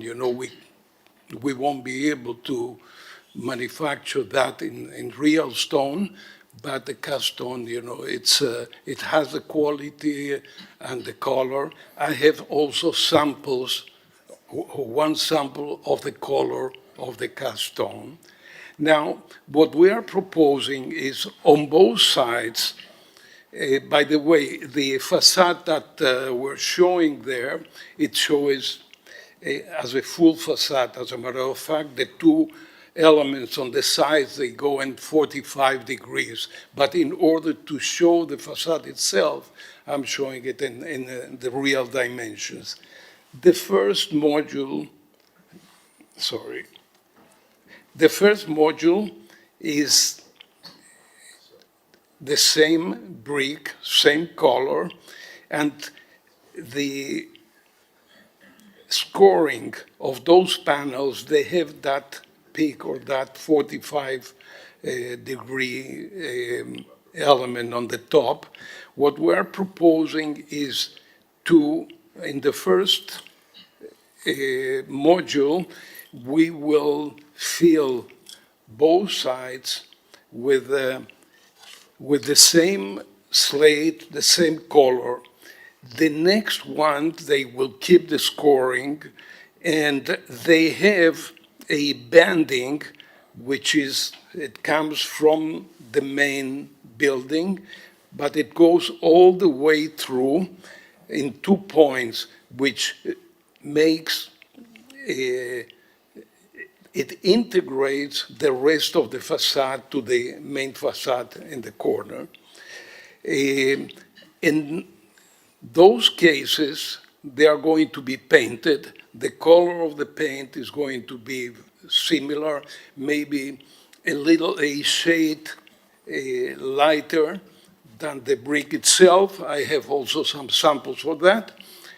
And where the stucco is going, we're going to be painting the two triangles on the side with the same color as the roof slate.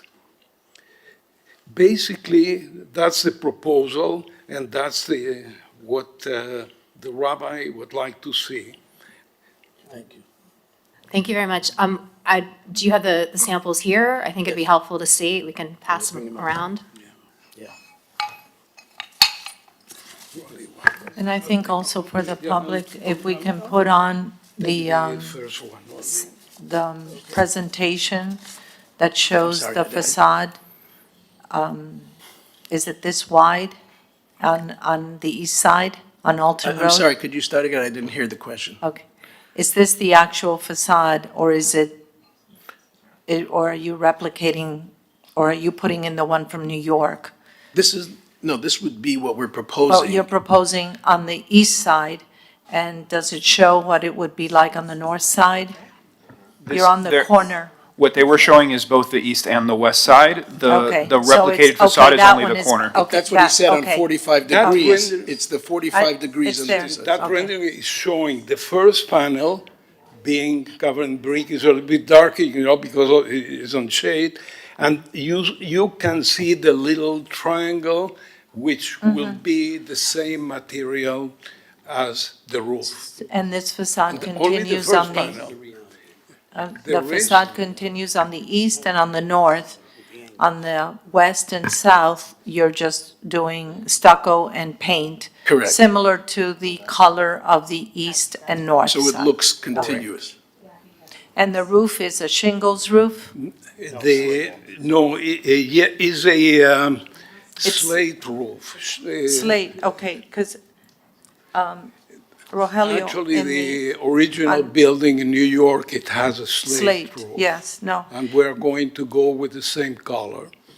In page 3 of 7 of our program, of our item, letter D, the very first paragraph, it says that it does not satisfy because the applicant is proposing asphalt shingle roof, but it's slate. The original proposal that came before the board had an asphalt shingle roof, so We we changed included that. that. Okay, But so now as it's- part of the update, that no longer applies. Okay. So So that now we can consider because it's- stricken. Yes. Okay.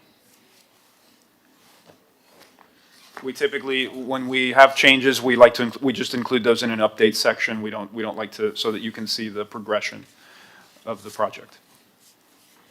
And so the lighter stone, how is this going to be used? That will be the cast stone. You know, if you see around the windows or the window you have, the arch around the main door is all, in the building, is all real stone. And what we're doing here, we're imitating the color, the texture, and the shape, the form, the design of the original building. And where does this one? That's the brick from the color of the actual brick in the front. We made it a little lighter than it was originally proposed. So this is what is covering the entire The front side facade. and front? And The north two- side and The two beginning sides. right, okay. And then this is exactly where? The Right cast above the stone. door? All the banding is going to be out of that. So you have that around the windows, around the doors. You have Door, a band, okay. and the peaks have that on there as well. Okay.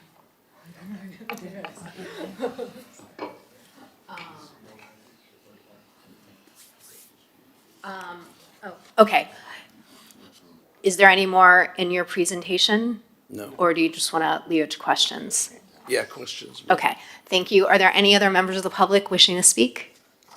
Is there anybody available online? Anybody online, if you'd like to speak, please raise your hand. Okay. Nope, nobody online. I'm now closing it, the public portion, opening up to the board for comment. We've seen the samples. So you're not going to, so with the cast, you're not going to actually be casting stone. You're just going to be making using this to carve, or to Yeah. recreate the Correct. shapes. Correct. Right, okay. Does that make sense? The coral stone. Yes. Okay, so it's not concrete, it will be coral stone. Yes, okay. And then, and did you see that the sides are not brick, they're painted? They're stucco with paint. Yeah, with that to- color. Yeah. What is the material, the section that's sort of on the facade that's sticking out? Is that made of wood or is that painted as well? The center, on the second story, the window? The material, I the think it's brown that portion is wood. Okay, And the building has, With coral. the real building is a little bit darker. What we did, you know, we did the full building much, much lighter. Same thing with the door. The original door is darker, but is wood.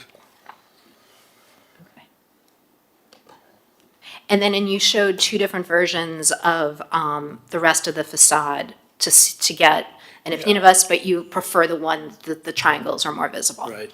Okay.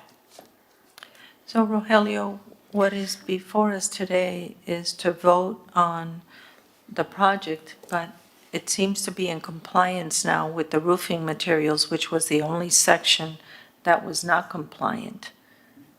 That's correct. Okay, That's correct. so when we take the vote, when we make the motion, we just make a motion approving the design of the structure. Correct. Okay, I don't know if you all are ready, I'm ready, okay. Comments? Okay, I think this is I'll an make a improvement. motion to approve the design of the religious institution at 1140 Alton Road, And, as and presented here today. so you're, okay, so I just want that clarified, that it would be the version that was presented in the PowerPoint.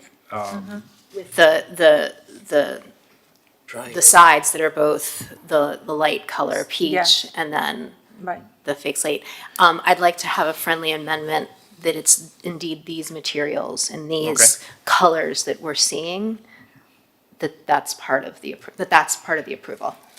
May I ask for one more clarification? They had an option where the first section was stone, and then they had another option where the first section was just the stucco, after the chamfer corner. Would you prefer that first section to be of the brick material or of the stucco material? Personally, I would prefer, obviously, of the The brick brick. material, but I think cost is playing into effect here, and I don't know if the institution can afford it. Obviously, if they can continue, in my opinion, the brick and the coral on the sides, it would make it for a much nicer. That's slide 9.6. But, yeah, but that I don't think, if they find the means to be able to do it, then it doesn't need to come back to this board. My next thing Because is we're going to make an approving it. appeal here for, We're approving it with the design as presented here today, which is with this, just on the center Just of one, the one facade. section, yeah, Right. not Okay. all of it. I think that if you were to put brick on, I really like this combination of brick and then painted stucco. I agree, yeah. I think it's, yeah. And I did notice too that you're extending the stone, around, which I think also I really like these changes because it feels cohesive. Yeah. And I think that was one of the things the biggest thing that we were concerned about last time, so, So can we make an amendment to the motion I just made to? I just want to, I apologize. When I heard you say the brick going around, I think that was the question. Around to the No, I north? meant that there's a line of limestone. band. Oh, the A band. Oh, perfect, okay. You have to okay. sort of zoom in Understood. to see it, Yes, but okay, it continues the line, okay. yeah, but only, so On the north side and on the entire east side? yeah, it continues. Correct. And so then, the design that we're approving is where the brick is on the main corner facade, and then one section on each side. Correct. We do, okay, that's what I want to clarify. That's what I want to clarify. So You we're wanna approving bring- as per Can you bring page. up the, Sorry. can you bring up the design again? The Yeah, one just- that I was just wanna make sure. previously on Yeah, the, I want to just verify we're all on the same page. Yeah, Yeah. on page 13. And I thank you guys for taking our comments and Okay. making these changes. I hope you like the way it looks. Yes. I think they were very constructive. And using the coral stone instead of a concrete yes, precast makes a is- big difference. Yeah, I think that'll be a nice feature for the So building. this is the design that we're approving today. So- Sarah's Maybe on- amendment. Page 13, can you bring up page 13 of the presentation? So here what I'm saying, the first panel has the brick veneer, the first panel, that is next to the corner. On both has that sides. brick veneer on both sides. They showed another option that did not have that it was this brick facade on the corner, and then the rest of the panels were all stucco with the banding. So, So that's what I want to clarify. Clarify. How come you decided to keep it there, or was there any sort of What do you mean? design intent to just have one panel with the brick and not have it painted? We figured that would be a You know, continuation. Because actually, that will complete the facade, will give the third dimension to the facade. And then the rest, it has the same idea, the same criteria in terms of design. The color is going to be basically the same. It's connected, with that band, which is the cast stone. Then I think it integrates. Now, I feel that if we do that, in the rest of the building, that part of the building really connects and is within the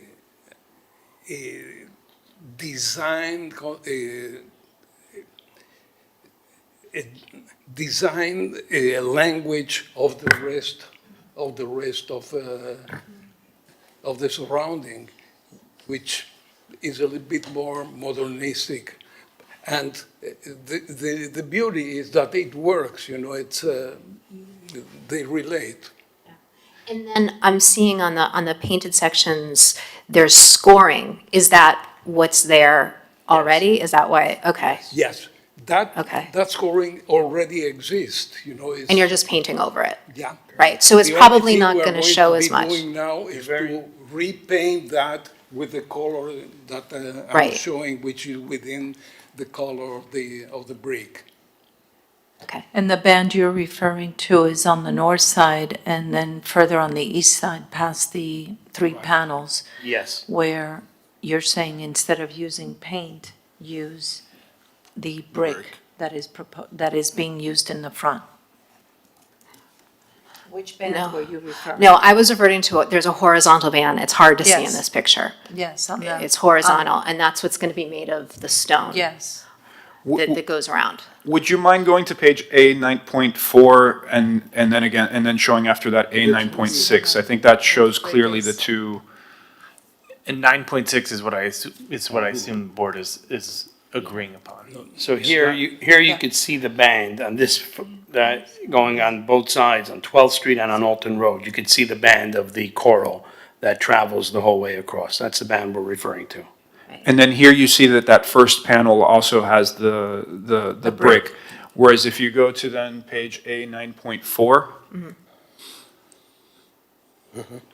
that See the one, numbers. there's no No brick brick. in that option on that first panel. So that's what I want to clarify, Yeah, if the board so has any preference as that- to either of those two. My preference for the Now you will be motion, able to see, Oh, thank you. it's not this one, Yeah, yeah, this is the one. that's your preference. You see, Yeah, but there is that's a not my continuation of the band, Yeah. and that band continues Yeah. all the way It's from showing the the facade. And you can see too to the left of the section that has triangle. the brick, that sort of scoring, you're probably not going to see it as much. This is just Very part of the minimal rendering. in reality Right. that's on there. It's Okay. less than a quarter of an inch. You're not really in going to notice it. reality, Okay. the motion was to approve this design as. no. We're fine with the There is brick one. on each side, either one. I mean, If obviously, if we you only. preferred not to have the brick on the sides, we're fine with it. That's not Yes. for us to make it or break it. We did the brick to make it more continuous. We felt that would be better, was one of the suggestions. Obviously less expensive if they don't do those extra Yeah. 2 panels. But the band, we would continue either way. No, I agree with your architect. I think having one and then it's sort of tapering off.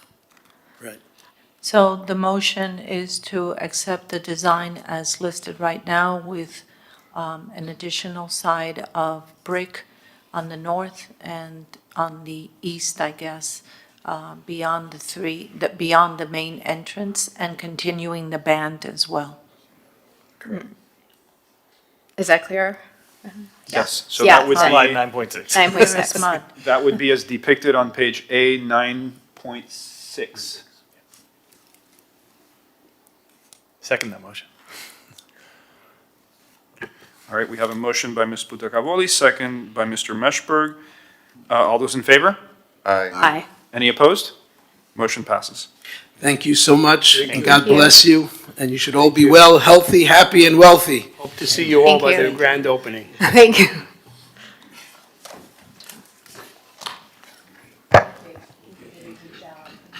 Thank you.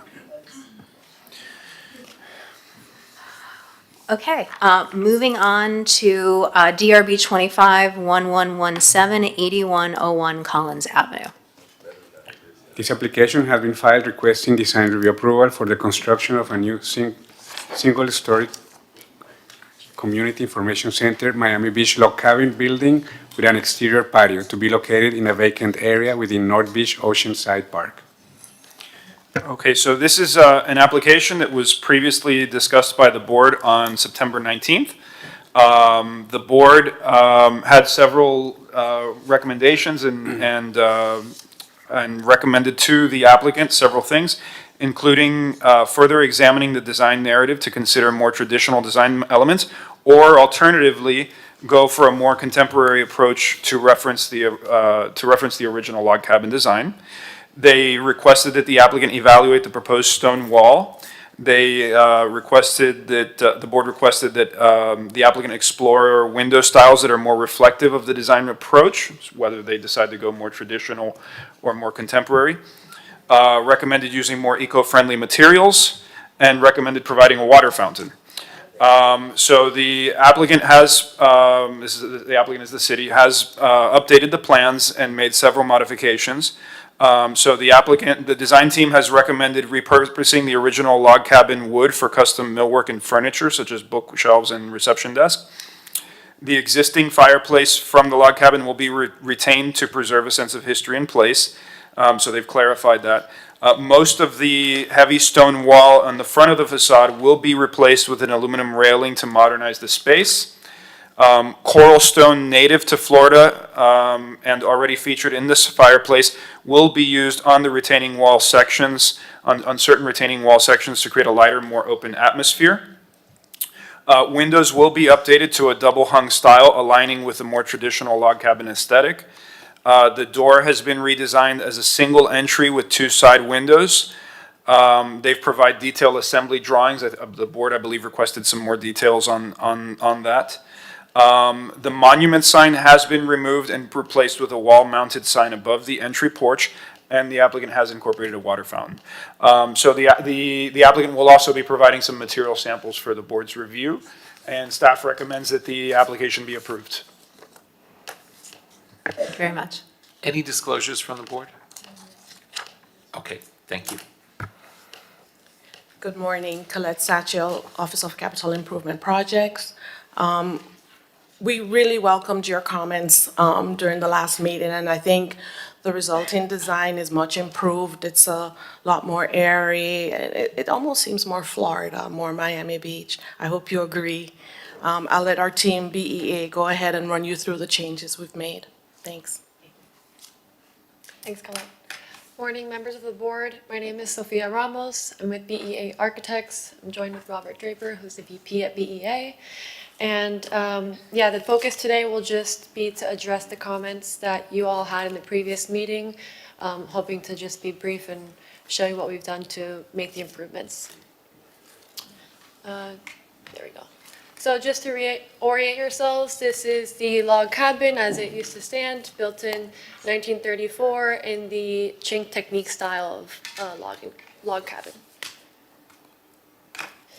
So Rogelio highlighted these comments that we received from you all. Main thing was the design narrative and concept, and being clear on how we are directing that through the log cabin design. So for the exterior, we are going with a more contemporary approach. You'll see that later on with the renderings. And for the interior, we're going back and paying homage to the original cabin, highlighting the reuse of the chimney and the fireplace and making that the hearth of the cabin. The salvage materials, we're reusing the wood for some millwork and furniture pieces. The material and massing, again, there was concern from the board about the heavy stone wall and suggested extending the railing, so we've done that. And we have some samples for you all to look at today. And the doors and windows, as Rogelio said, the windows are more in line with what you typically see in a log cabin design. They're double hung windows. The door is similar to the original design. We have some details for you to take a look at. And then we've added in the drinking fountain. So here on the left, you'll see an inspiration image of this wood bookshelf. When we did when the assessment was done on the log cabin originally, the wood was not found as structurally sound. So we're using it in a more decorative way. And these book shelves that we're proposing are going to be flanking the fireplace, again, which is symbolic of the heart of the log cabin. And as we mentioned, we are reusing the fireplace and chimney. Just briefly go through the site to reorient yourselves, proximity map, site plan, and the enlarged site plan. One thing to note is we have access from 3 sides, so as Colette mentioned, it's very open and inviting to the park.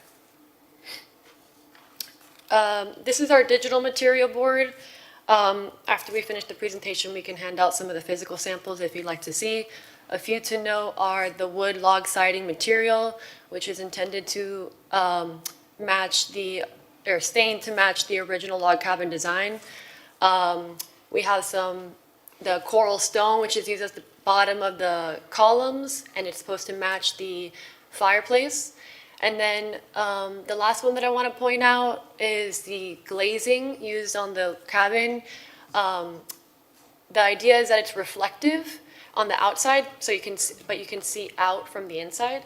So the reflective nature is nice because you can, when you're on the outside, the park and the trees and all the nature elements are reflected, and you can see that in the design of the cabin, which is typically where a cabin would be in. So here I'll run through a few of the renderings that we've updated. Here, I'm going to highlight the overall concept, I guess. The exterior, again, is more contemporary, more slightly modern. You see that with the metal roof, the aluminum railing, the dark trim around the windows and the doors. This is a new cabin, and we also want to make it resilient and long-standing, given that it's in the South Florida climate. You also can kind of see here the reflective nature of the glass, reflecting the trees and the park around it. We can also see that we've eliminated mostly all of the heavy stone wall that you all were concerned with and replaced it with the metal railing only where code required, so that you really get this open feeling. You have clear sight lines. You can see into the cabin, see out of the cabin, making sure that it's open and inviting to the park. And then at night, you see that it's very well lit, making sure that you can see everything around it. And then we also have some architectural lighting grazing the facade, so you can really see the chinking style of the cabin. Then moving on to the inside, this is where we get into the more traditional style of the cabin. We want it to be focused around the heart of the cabin, which is the fireplace. That's also emphasized even more with the bookshelves that we're flanking on each side. That will be made with the repurposed wood. And then that's emphasized even more so with the flooring materials. So the center of the fireplace, or the cabin, excuse me, is a herringbone pattern, and the remainder of the floor is just a traditional wood floor, solid wood floor. You can see that there's windows everywhere, so you can see out. And then behind the fireplace, we have some more back of house spaces, and that's where we added in the drinking fountain as requested. These are some renderings on the inside, just again highlighting the focus of the cabin. You can see the bookshelves on each side. You can see how visible it is from the outside, and you can really enjoy the park from inside as well. And then these elevations have been updated again based on these comments that we received from you all. So here, actually, here you can see the entry with the single door and the side lights on each side. Now going into the sections, you can start to see some of the wall assemblies coming into play. So we have CMU walls. We want to make sure that this is going to last, and given it's in the South Florida environment. And on this page, you can see some of the details that you all requested. So we have interior, exterior wall details, column to foundation details, and then wall to roof details. It was also requested that we model these in 3D, so they're a different way to read. So we have those as well for you all. And this is the wall to roof connection and column to roof connection. Finally, our signage, we've integrated it into the building itself. We removed the separate sign. We believe that this, doesn't create any barriers around the building, so that you can clearly see the building, you can see where it is, and there's no areas of obstacle for anything to happen, or you feel all eyes are on the building. And that's it. Our focus again was the comments that you all had, so we appreciate your time and hope for your approval. Thank you very much. Are there any other members of the public wishing to speak? Anyone online? Anybody online that would like to speak, please raise your hand. No hands are raised. Okay, great. I'm closing the public portion and opening up to the board for discussion. Who would like to begin? I have a question. The first time that we saw this, there was some details that I know the board was really excited about, which was using reclaiming the wood to make sort of furniture and more whimsical cabin-y. Is that, I'm not seeing that here, is that still on the table, or is that something you could point at? Did I miss it? Maybe I wasn't looking Yeah, so I well. think you have it on the inside of the cabin, using the wood. Yeah, we're For reusing furniture it and around shelving? the bookshelf shelving, and then also at the reception desk, which you can kind of see in the corner of this image. Yeah. No, you know, it was more in the original one, I guess there were just some inspiration photos of, yeah, it was more sort of whimsical I don't know, do you know what I'm? Yeah, I mean, and it was just decorative elements that I think really gave the space character, that I feel like we all responded to really well, and, I was hoping that that would translate. I guess we can go back to the original. Is it still in there? 5 and 6, page 5 and 6 of the presentation. 5, 6. Sorry. Sheet 5. So one of our concerns is not to overpromise and then underdeliver. As time goes by, the wood, we are not sure how much of the wood is going to be usable. So we don't want to have expectations of too many pieces being reclaimed. We really try to limit it to things that we felt we could definitely deliver as a part of the construction project. That makes sense. I mean, we do intend to use every piece, so if we do have extras, of course, more decorative elements could be included. And then last time, I think it was, almost immediately after, there was going to be a public meeting about the cabin. Is there anything updated that came out of that we should be aware of in regards to this? It was on the commission agenda but was not heard. I believe it is on the December 17th commission. It was rolled over to the December commission meeting as well. But as I indicated then, we are proceeding as directed until we receive further direction, and then we'll continue as directed. Okay. Thanks. That was my question, because I can remember when this cabin was taken down and there were people that were crazed. And I guess I'm worried that they are under the assumption that the exact replica was going to be built wherever, and this is not that. So I just wonder if, that's all. No one's on the phone, which is shocking. I thought there'd be people really, but do you have any feedback about that? Definitely. We did present to the community. We had a public meeting. It was virtual. Much of the feedback we had was concerning the location. They wanted it to go back to the previous location, which, that's not what we were directed to do. We were directed to place it within the park, close to, between 82nd and 81st, which is where we are. But I also believe this is a better location. It's more, being within the park setting is more cabin-like. I'm not saying logic, I'm just saying what I Yeah. heard, so But I just. that's the feedback that we got. It was Did you get any feedback about the design changing from what the original was? There was one concern about the porch, because the porch is an addition to the initial design. We did get that feedback. But that's What was it. the concern? Okay. They thought that the porch would be subject to uplift. Yes, but it is designed for uplift. Uplift, okay. Wind. This is the porch in Yeah, the yeah, back? okay. Yes. I'm sorry, this is the Wind. porch in the back? The wraparound porch, The there's wrap- now, well, the initial building did not have a wraparound no. porch. This one we are proposing, because today we need, we are cognizant of shade. You do want people to engage the building, so that was a design decision that we made, which but we explained that it is going to be designed to meet the code. What will be the use of the building once it's done? So the Parks and Rec Department will have the final, they'll have to work through the programming. But in the commission agenda, the commission memo, we were directed as a community multipurpose use type facility. There was discussion about possibly a information center and small gatherings. Educational center? Yes. Yeah.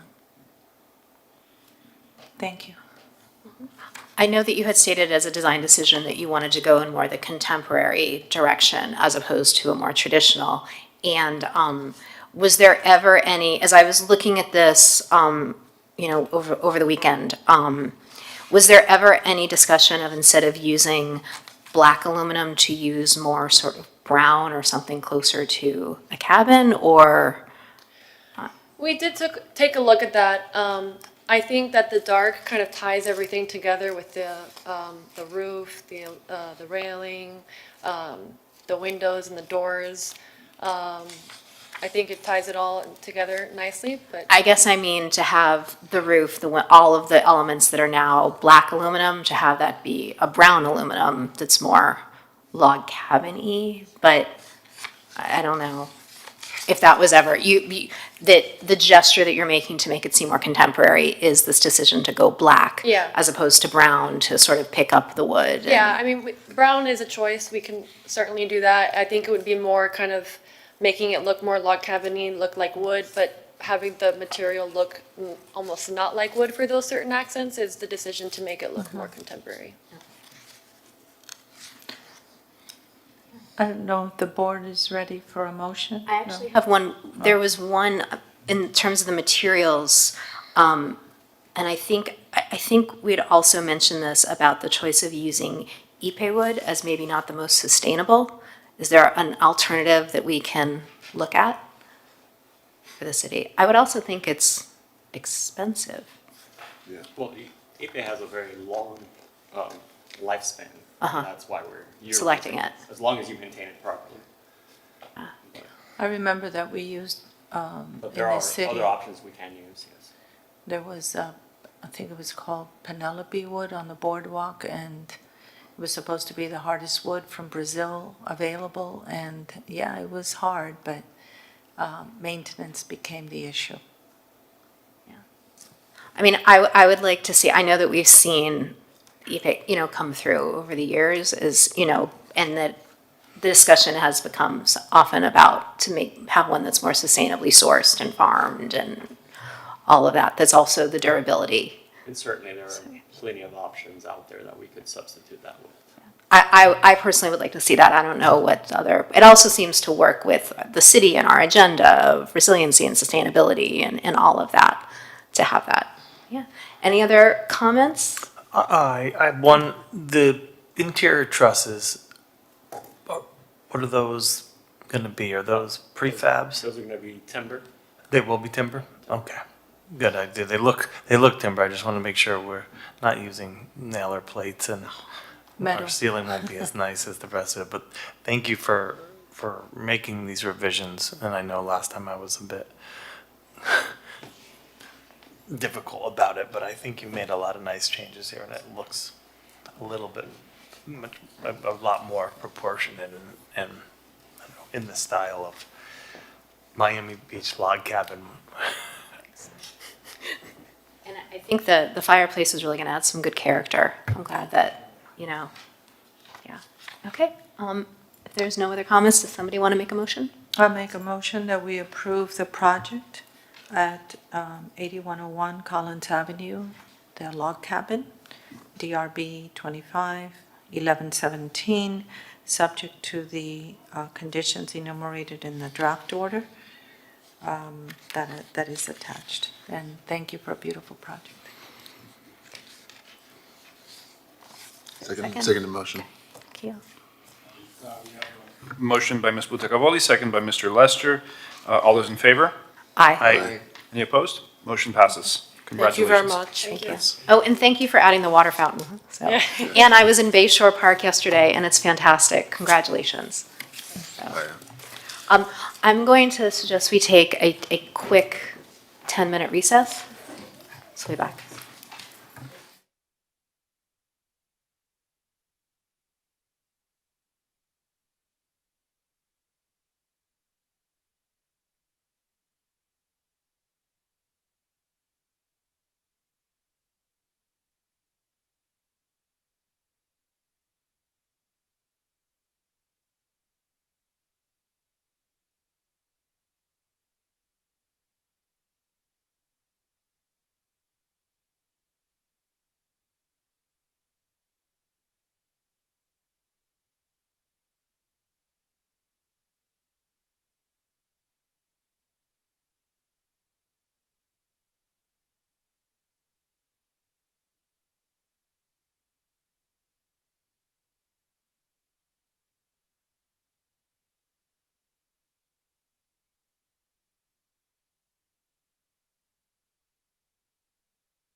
Please stand by. We are going on air in 5, 4, 3, 2, 1. Good morning and welcome back to the November meeting of the Design Review Board. We have one more item to discuss, but before we do that, actually, Rogelio, I had a question. I can't remember, when we passed the motion for 1140 Alton Road, did that include the specifics of the materials? Was that included in the order? Yes, I believe they're in there. I would say A6 or whatever. That one was the one we were looking at. So A6 identifies the materials, and there are conditions in the order saying that the final design details, the final color, material, and design details of the brick cladding proposed on the northeast corner elevation, including samples, shall be submitted in a manner to be reviewed and approved by staff, consistent with the design review criteria and the direction from the board. And so we'll take the direction from the board to mean that it was the materials that were presented. Yeah, because I know at one point, and I guess that then the conversation shifted, I'd wanted to add an amendment that the materials that were presented to us at the meeting were the ones that we're going to use, not just the shade of brick, but the stone that they were requiring, and then, the colors for the painted sections. Okay. So, I think we can make that clarification based on Okay. the direction from the board that we received. because that seemed to be, the crux of their design changes, and I think why we all approved it. Okay. So, okay, sorry, I forgot that. Okay, thank you for your patience. I'm now reading DRB 825, 1121, 120 MacArthur Causeway. This application has been filed requesting design review approval for the construction of a new private marina and related amenities with one or more waivers to be located on a vacant lot. Okay, so this is a private marina located on Terminal Island. It's in the I-1 Light Industrial District. This is a lot that's approximately 161,000 square feet, 3.7 acres. They're proposing creating a private marina for the applicant. The proposed project has two primary buildings. So it'll have first a one-story gatehouse, a three-story marina pavilion, a two-story owner's pavilion, a two-story marina operations building, and several outdoor amenities. At the entrance gate, there will be 6 surface parking spaces facing the street, and there will be a loading zone towards its rear. The site has a very narrow entrance way that'll have a 2-story drive that'll be flanked by canopy trees that gets you into the main site where it opens up, and then you have the larger area of the site fronting the water. The owner's pavilion and the marina pavilion have similar floor plans and layouts. They're two very similar style buildings. They're going to be bar-shaped buildings, and each floor has a central main room with ceilings that are glazed and flanked by some ancillary rooms. It'll have several amenities for the marina, lockers, bathrooms, and such. And there will be a gym on the second floor, and several other amenities. The marine operations building will have some workshops and loading bay and storage, other restrooms, lockers, mechanical equipment spaces, all to service the marinas. We expect very, very large yachts to be located at this site. The buildings are designed in a contemporary architectural style. They have walls clad in slabs of limestone, running bands of clear-story windows, expansive limestone finishes, and parapets, and then they have large planes of glass, and that breaks up and the entranceway is broken up by different types of stone. So staff is supportive of the design of the application. There are no concerns with the design of those buildings. They're not going to be visible from MacArthur Causeway. They're set back far enough where they won't be visible. They will be visible from the waterfront. However, they are well designed from the waterfront and do not turn their back to the waterfront. The project was reviewed by the Biscayne Bay Shoreline Development Review Committee. That is a committee that reviews all projects that are along the waterfront. They're tasked with providing public access. So generally, that's the committee that reviews public bay walks that you see in many other parts of the city, and ensures compliance with those requirements. In this case, because of the site's location, it's not an appropriate area for public access. This is an island that is primarily industrial in nature. There's adjacent to this site is the city's fleet management, which is where the city repairs vehicles, garbage trucks, police cars, fuels vehicles, maintains vehicles. Next to that, there's an FPL power substation. Adjacent to the site towards the east is the parking garage for Fisher Island, where employees that work on Fisher Island will park their cars and then take a ferry onto Fisher Island. And then there's a channel, across that channel, the Coast Guard has their primary operations at Base Miami Beach. So the site is not appropriate for public access. It's difficult to get there, and there are several reasons why public access is not a good idea at this location. As a result of that, the committee did recommend that there be mitigation because they are not providing the public access and the public shoreline. The committee recommended mitigation of $1,000 per linear foot. This site has about 1,300 linear feet of frontage, so that would result in a fee that's nearly $1.3 million to mitigate against not providing public access, which is not appropriate at this location to begin with. Staff analyzed previous projects that have been approved at this site. There was previously a project that was approved by the DRB that was 2 office buildings and a parking garage structure. In that case, the committee recommended mitigation in the amount of $200,000, and that's for a commercial profit-making enterprise. This facility is a private marina. It's not intended to be a commercial marina. So staff feels that that's probably a more appropriate number. However, that was approved in 2021, so we applied a consumer price index adjustment that results in a fee that's about $230,000. The way the county code works is that the Shoreline Review Committee makes a recommendation to the entity charged with site plan approval. The Design Review Board is the entity charged with site plan approval. So as part of the conditions in the order, this committee can recommend an alternative mitigation fee. Staff has included in the draft order a mitigation fee of $230,000. That's payable to the Miami-Dade County, and that gets deposited into the Shoreline Trust Fund. The city then has the ability to request those funds and use those funds in order to provide facilities that improve access to Biscayne Bay. So that's enhancements to parks, to bay walks, and to other facilities that are located within the city limits.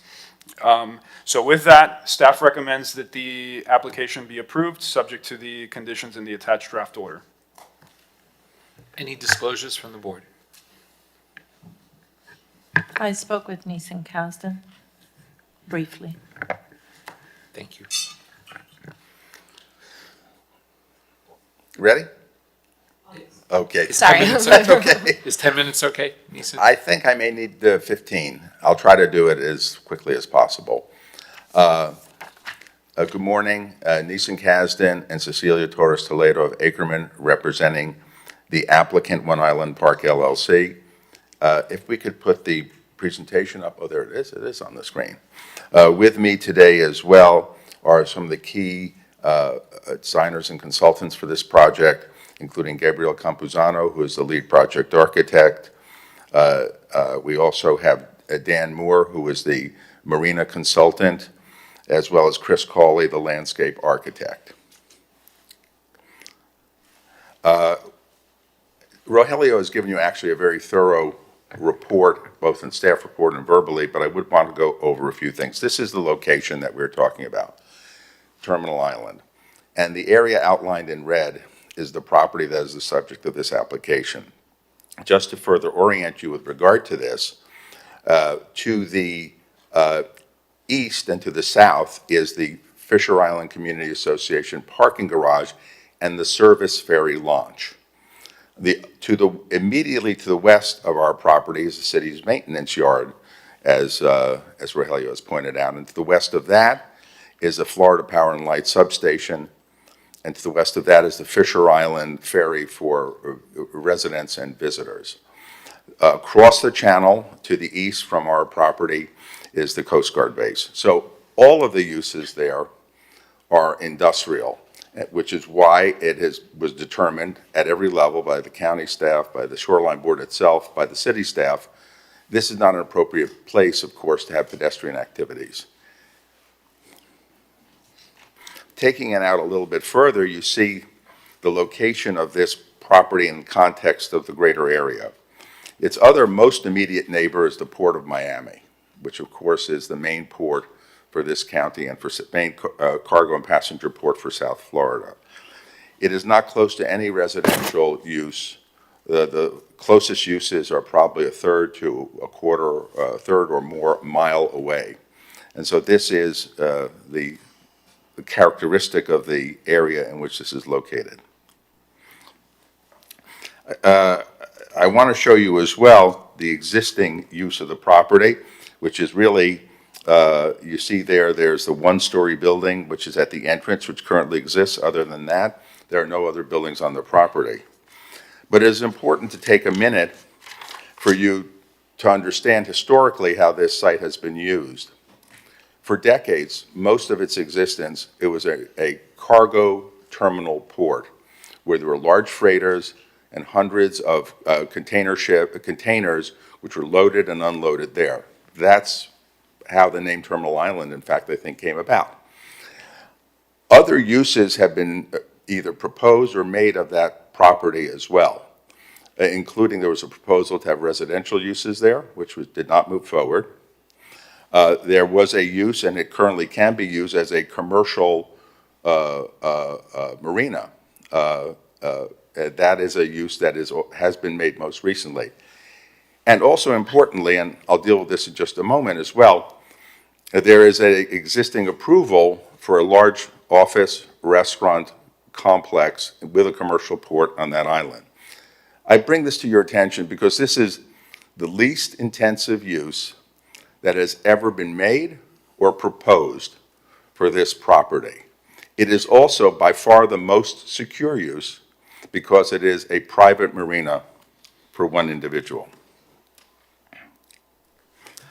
I'm going to show you now the site plan, which Gabe will go into in some more detail, so I won't go through it with you as well. But it's important to understand that the principal, the owner of this property, is Mr. Ken Griffin. He is also building his personal residence on Star Island. He has boats which, because of the draft that they draw, are not able to be docked by his residence. So this is, in certain respects, almost an extension of his residence where larger boats can be berthed for his private use and the use of his guests.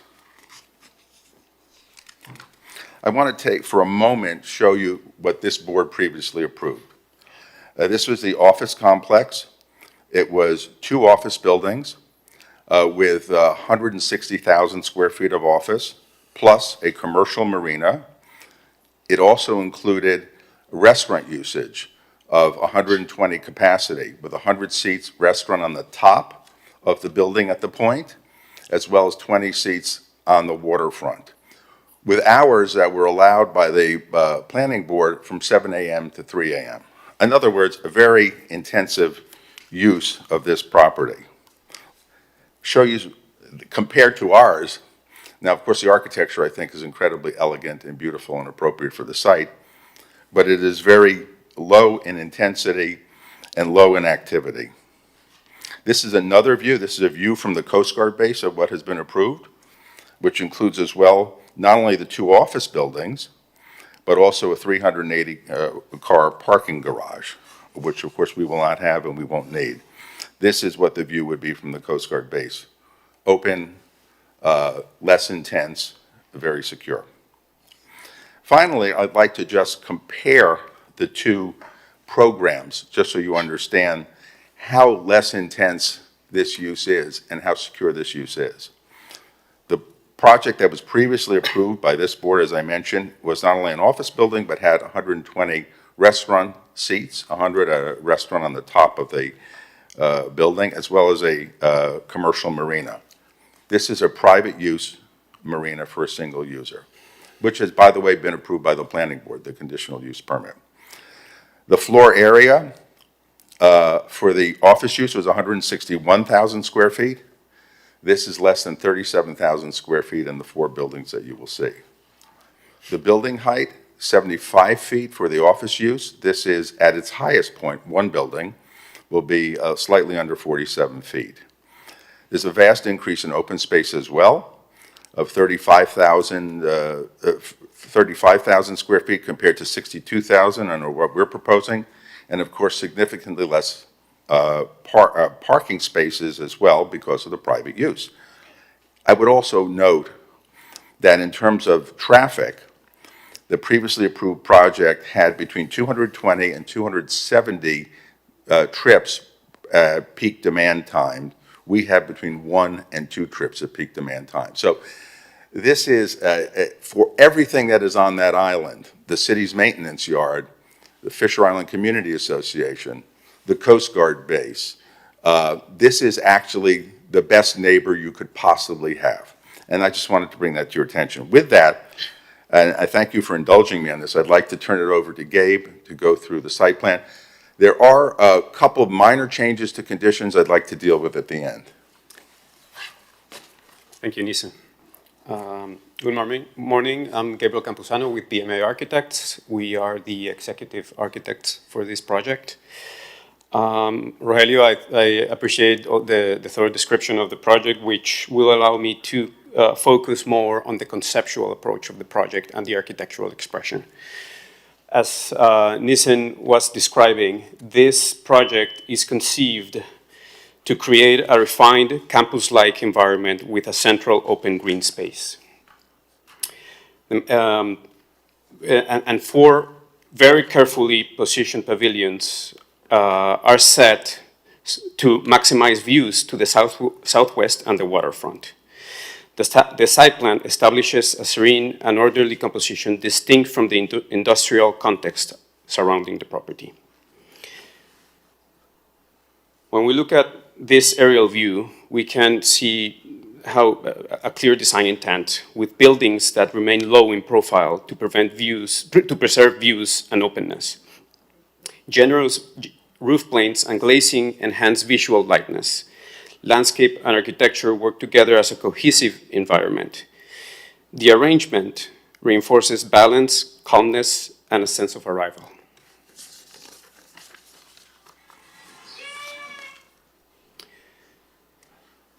The arrival sequence begins with a single-story gatehouse. This building houses all security and access control functions, and it establishes the project's architectural language from the very first moment that you approach the project. It sets the tone for a controlled and elegant entry into the property. This is how it looks on the elevations.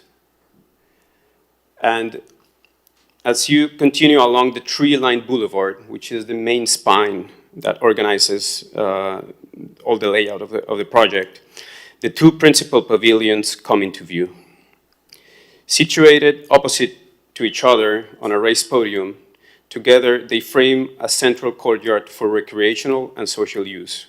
This courtyard has a pickleball court as well as a paddle court. They feature expansive glazed openings on an oversailing roofs. These pavilions are proportioned using the principles of the golden ratio, creating a timeless architectural character. The courtyard becomes a key feature, a quiet yet active heart of the project. As you can see, these elevations are from the crew pavilion, which is the building that will host amenity spaces for the crew that come down from the boats. It is the tallest building in the campus with 3 stories. And this is the owner's pavilion. And as you can see, they share a common language, a common architectural language.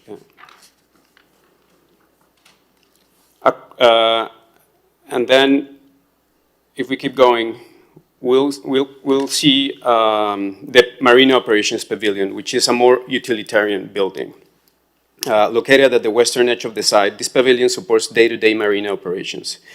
It is positioned to remain discreet and maintain openness towards the water. Designed with the same material palette and refinement as the other buildings, it is functionally organized for highly efficient workflows. Its placement ensures operations do not interfere with guest experience or views.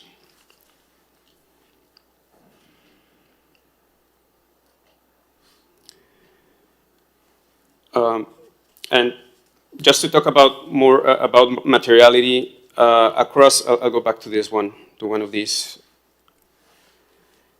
Across all 4 buildings, a consistent architectural language is maintained, featuring saline-resistant light natural stone cladding, responding to directly to the marine environment, a high-performance, clear, non-tinted, low iron glazing with UV protection paired with deep roof overhangs, which will address year-round solar protection for all buildings.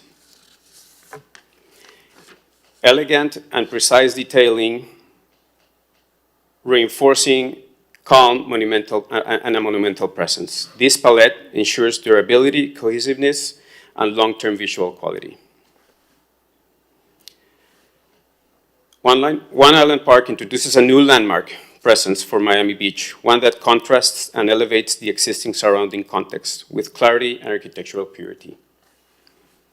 Now, I will give the floor to our landscape architect who can explain the concept for landscape. Thanks, Gabriel. Good morning, everybody. Chris Cawley, Christopher Cawley Landscape Architecture. It's an honor to be here to help represent this amazing project. I'd also like to start by saying that our office is working in association with Peter Wertz of Wertz International, which is like a world-renowned landscape architecture firm based in Belgium. So if we could go to the next slide, please. Oh, thanks. Here we go. Okay, this is a rendered master plan, and it shows our overall approach to the garden design. And in summary, we're utilizing a contemporary yet formally inspired approach to the landscape design, where all the elements are organized in a manner that helps reinforce the site design and helps to accentuate the beautiful, elegant architecture.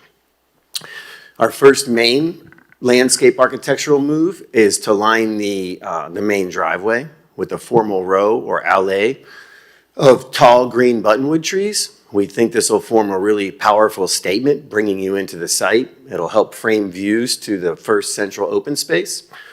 And the green buttonwood trees we think are an excellent species for this location based on the fact that they're so acclimated to this marine type environment.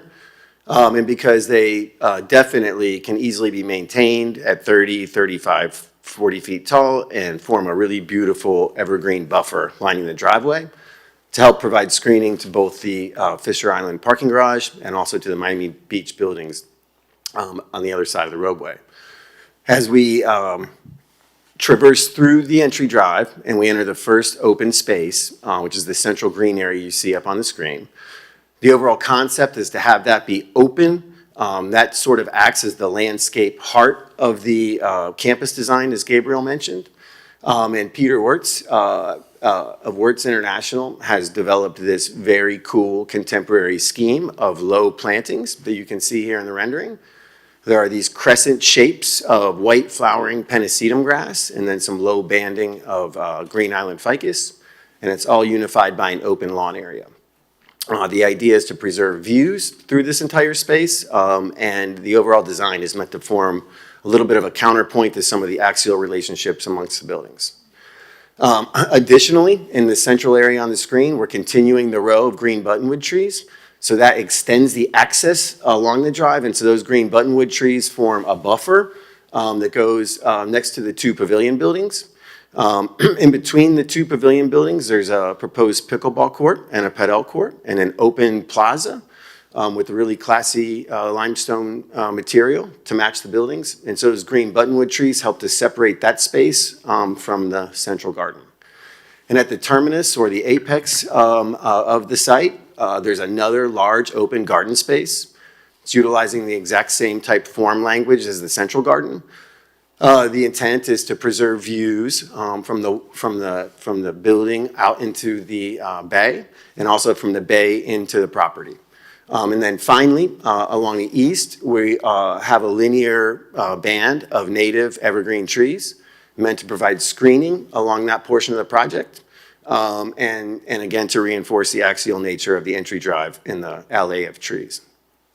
So if we could go to the next slide, please. Oh, sorry. Perfect, thanks, Gabriel. So as Gabriel mentioned, here's a view at the gatehouse at the beginning of the property.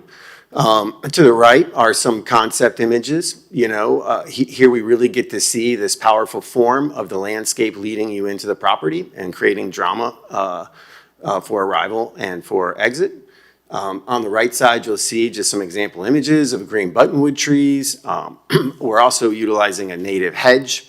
At the back of the green buttonwood trees, we have two 10-foot wide landscape areas on both sides of the drive, which I think is really great in a scenario like this. It gives us a lot of good rooting space and plenty of opportunity to make a substantial landscape buffer. The images at the bottom there are some concept images for the paving that we'd like to utilize, the vehicular paving throughout the project.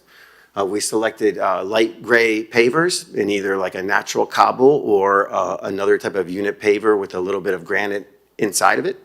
And so we think that all the vehicular areas will be the same material, which will really help provide a sophisticated unifying element to the property. Let's see, next slide. Okay, this is just an amazing view here, and one of the things that we really like about this is it shows the openness of the project.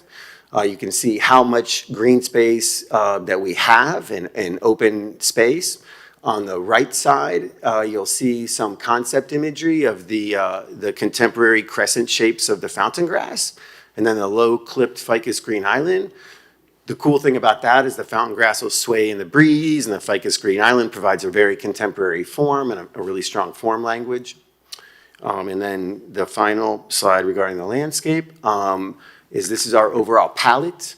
I'd say 85 to 90% of the species and total quantity of material that we're utilizing is native. Mostly all evergreen, very suitable to this environment, and the overall effect that we're trying to create is a very sophisticated, very elegant landscape that helps to accentuate this beautiful project. So if anybody has any questions, more than happy to answer them, and thanks again for the opportunity to be here. Thank you. And if I may, there were a couple of conditions in the order that we would like to address, and Cecilia will hand those out. The first is in the design portion, D1 sub C, as well as D1 sub 2. The language in the current order reads, "The final details, color, and material finish of limestone cladding proposed for the roof, eaves, and parapet, including samples, shall be submitted in a manner to be reviewed and approved by staff consistent with design review criteria and/or the directions of the board." That language is repeated with respect to the exterior walls in condition 1D. We would be asking to modify that slightly by saying the final details, color, and material finish, adding the words providing the appearance of limestone, because we're not ready at this point in time to say that limestone will be the material. So we would like that phrase, if you would, added to both D1C and D1D, and then we'll work with staff on the final use of materials. The second condition that we would like to modify is D2D regarding the paver systems. It's just to read it to you, suspended paver systems such as silvacells or equal shall be installed where street trees are planted in the right-of-way, sidewalk, or other hardscaped areas in a manner to be reviewed and approved by staff. We would like to actually delete that condition, and I can have Chris come back and explain why. First of all, there is no sidewalk, there are no street trees that there will be. And within our property itself, where there are the tree plantings, this is inappropriate. And Chris, you might want to briefly explain that. Sure, exactly. In summary, we have a lot of utilities that are going to be running under the driveway. And we're moving some existing utilities to that location, and we would like all the utilities out of the landscape areas. So in some scenarios, like where if we had an urban environment with a sidewalk and a hotel and we had small tree planters, you would want to suspend the pavement with the Silva-cell system so the roots could grow under the sidewalk. In this condition, or in this case, we want the opposite. We have plenty of rooting space already for the trees. And if anything, we would be providing like a root barrier at the edge of our planting area to prevent the rooting system from the trees from growing into our utilities and creating like a maintenance complication. So in summary, we always have that condition in every DRB final order, and we never ever utilize, mention it. But in this case, we just thought it would be prudent to go ahead and suggest why we don't think it's applicable in this case. Thanks. And that concludes our presentation. Thank you. Thank you very much. Are there any other members of the public wishing to speak? Please come forward.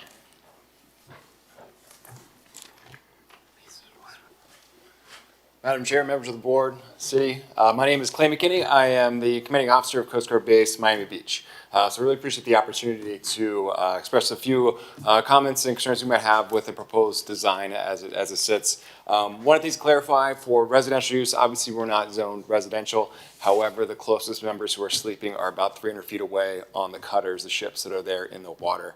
We also have a barracks facility on base that overlooks this site. So we have members who are sleeping every night, every day. Members will be on watch, that kind of thing. So as you review the design, I would ask you to keep that in mind as far as that use there. The other thing, ma'am, is for lighting, I know I mentioned the pickleball court. I wasn't able to see what the lighting designs might look like. We do have our first responders, our Station Miami Beach personnel, who do get underway in their small boats from our floating docks that are right in that waterway. So if there was, say, a night pickleball game, with bright lights to be able to see that action, might affect our night vision as we try to get underway and do our search and rescue, our law enforcement mission. So as you look at the lighting plan, something I'd ask the city to consider for our operations through there. And then finally, ma'am, for the view sheds, as we look at them, you might ask who wants to look at the port. We do. That's something we like to do. So for our line of sight communication, radars, cameras, those kind of things, these buildings will be something that would block that view. I know previously, I understand that there were some agreements made that we'd be able to put our sensors, our equipment on top of some of those commercial buildings. Now that we're looking at our private use, we are concerned that we may not be able to establish that easement or that right of access to be able to do the same kind of work with these designs unless it's included in the process here. And have you been in discussion with the applicant regarding your concerns? No, ma'am. We found out about this a little late. We found out that the notice went to, it was the tax assessor for the county of Miami-Dade. We obviously don't interact with the county tax assessor very often, so we update that and are working back with the planning board for a separate meeting with the applicant. So we have no opportunity yet to do that, and of course, the unfortunate lapse in appropriations has limited our staffing until last week. So we're getting back to that, yes, ma'am. Okay, so it's the planning department that would handle these concerns, or normally you guys would have been looped in at the planning department level to work through Yes, ma'am. the use of this? Okay. Yeah, some of those for sure, but I think with the lighting concern and just bringing up the residential, that we do have Coast Guard members that sleep every day, just a few feet away.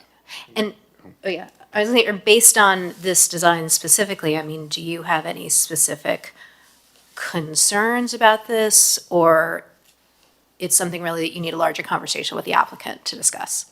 I think we maybe need a larger application. I don't think we have any major concerns with the design as proposed or that use as proposed. Just as we look at our operations, working from Causeway Island there, to make sure that we are compatible in that use and that the things that are approved here at the design level for like that exterior lighting, those kind of things, don't negatively impact our operations. Okay. Scott? No, I was just curious. The last one that was approved, I didn't think you guys were involved at all in any way, shape, or form. And it was much more dense. It was much This bigger. seems so much lower. I think that may be a result of the notification process. Fortunately, the applicant did let me know, I think it was right at the end of October, a few days before the planning board met. We tried to get our comments together, but again, with the lapse of appropriation, we just didn't have time to review it. as we came through. So I think we may have missed the opportunity to provide comments. I know we've provided comments back in like 2002, as well as 2016, 2018, as other, the residential, some other things had gone through. In this case, I think we just missed our opportunity. Yeah, no, I just wonder what would have happened if that big building was I do planned. remember, they were there? part okay. of The it. Coast Guard Yeah, participated in the review with the last. I remember. And I remember we actually went and toured the base as part of that. It was fascinating operation you have. I had no idea how much you do there. And thank you for your service. Yes, sir. Commander, is the lighting on the pickleball and padel courts a problem for you at night all the time, even though those lights are required by code to only shine down and not spill? Yes, ma'am, we haven't seen, that use isn't there right now. Obviously, the parking garage at night it's not very bright. And as we get underway, obviously, our base and our lighting systems are subdued so that we don't impact our operators as they get underway from those floating docks.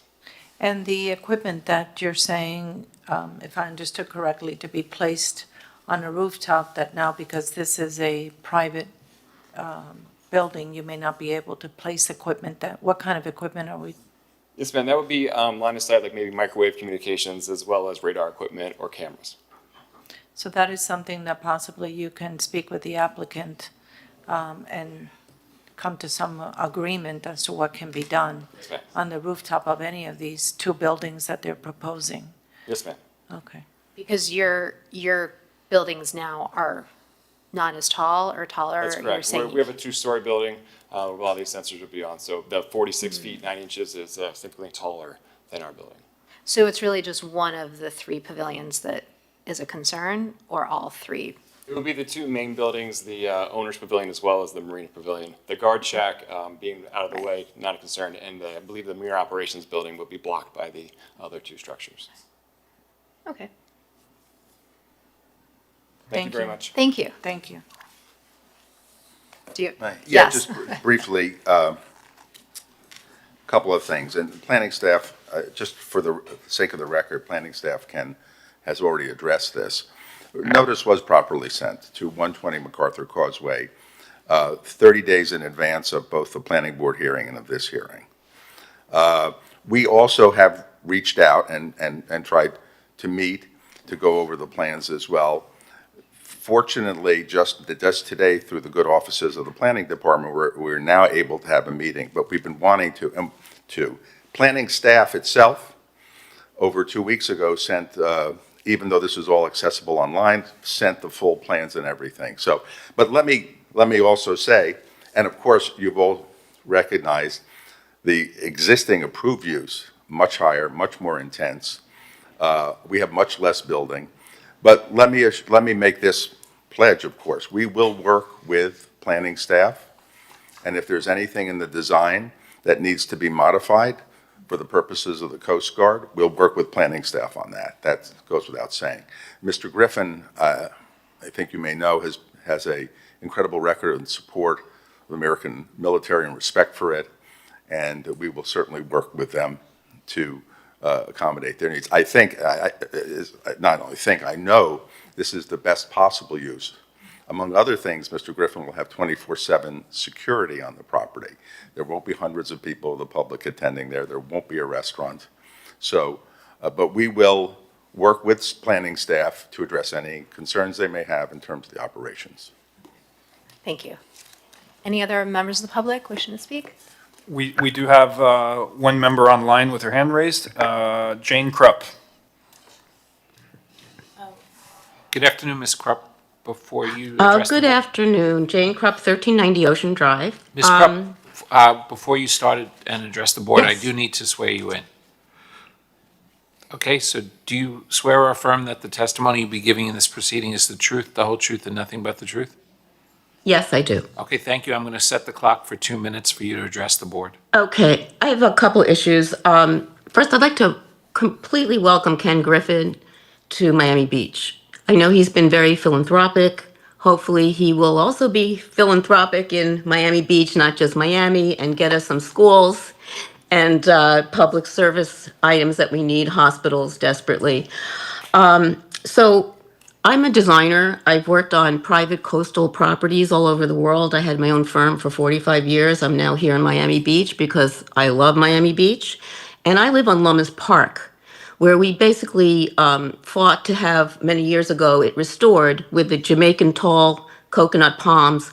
We have 2- and 3-story buildings. The palms in a kind of park setting do not obstruct the view. And what I'd like to say is that this, I understand it's a Belgian landscape designer, but I feel like I'm fine with the architecture. I think it's wonderful, but I just feel like they're just outlining the buildings and they're not providing more of a park campus. I don't see any shade where someone could sit. And my suggestion, and I don't think it has the Miami Beach vibe.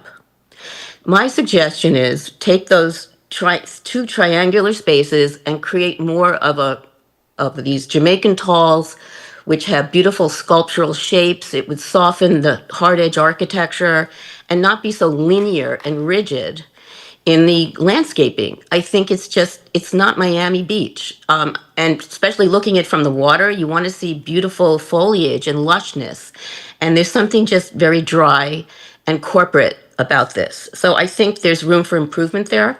Okay, the other question is, I don't know how much time I have. Just logistically, I don't understand, isn't clear to me how the city benefits from this financially. Do we get rent? I don't understand that. Also, these are large boats that are known to be quite polluting, and I'm not making a big deal out of that, but is there an EPA Biscayne Bay study necessary? And where does the fuel get stored? Are they refueling? Just logistical questions like that. Have those been addressed? Basically, my beef is make it more tropical, make it softer edged, make it less formal in the landscaping. Thank you. Thank you very much for your comments. We appreciate your call. Are there others? That's the only hand we have raised. Okay, thank you very much. I'm now closing the public portion. I'm going to open it up to the board for comment. Akil has to leave very soon, so I don't know if you have any comments to say first. Actually, I'd agree with the last speaker, Jane Krupp, was her name. Central Green doesn't seem a little corporate and more European than I would say tropical than locally from Miami, but that's the landscape language that they're going for, so I'm not sure if that. I mean, if I may also briefly address that, so none of the other, they're going to have large boats, and by the way, the Biscayne Bay regulations say that at this part, there should only be large boats. In fact, there shouldn't be small boats. They don't want small boats going in and out all the time. But the other thing is, they have to service these boats, and so you can't have, not that I'm a marine expert, but you can't have a bunch of trees in the area that may need to be used for marine-related operations. So this, as it is probably more landscaping than anything that's been proposed on that site.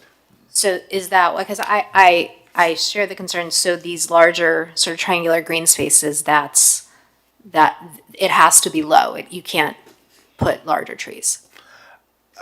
I'd ask Chris to come here to address that. I think that both design-wise, but also functionally, I think it's a problem. Yes, I mean, the objective here has been to keep those spaces open.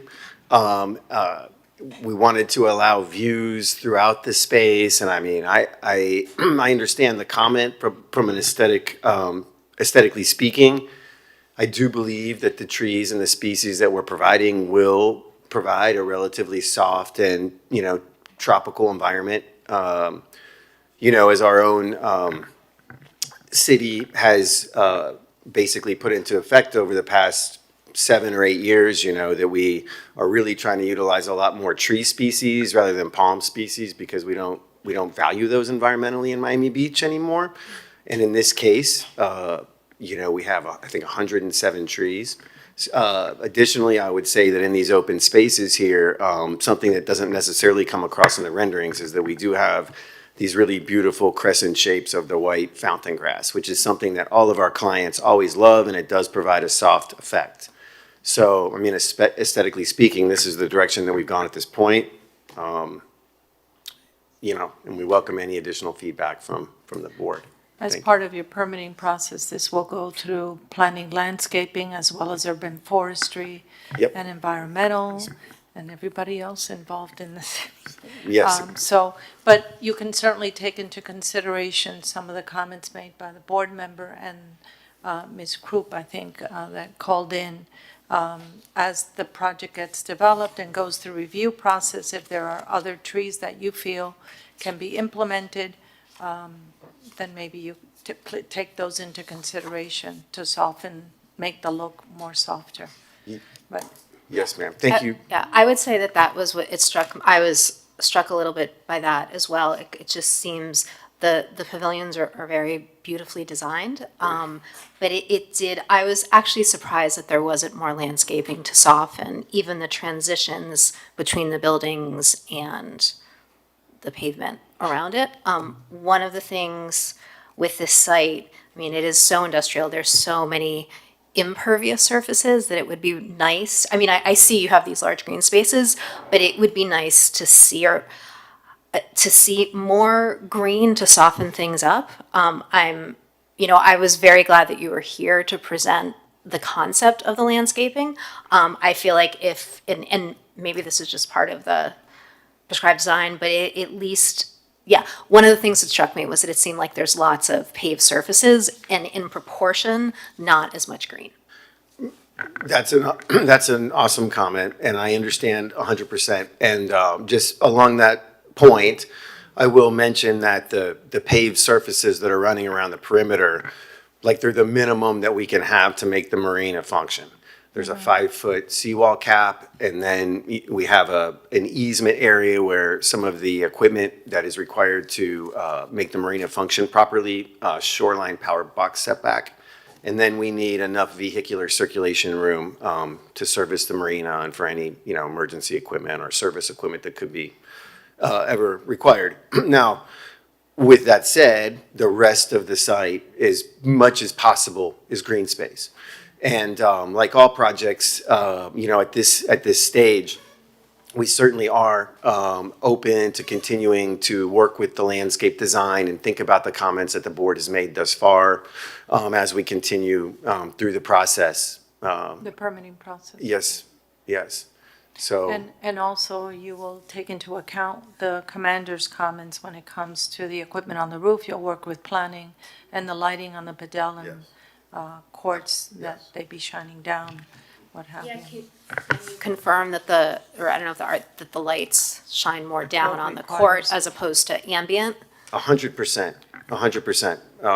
We will definitely confirm that, and we will ensure that that happens throughout the process. Yeah, I think the code, Rogelio, requires that. the lighting to be down and Yes. not Yes. out into the buildings. Yeah, I know we've But had, there- sorry. But there is a concern, so if you're dealing with the Coast Guard as it pertains to the equipment on the roof, then just make sure that the lighting is understood by them, that it is downward lighting and not to the sides or up.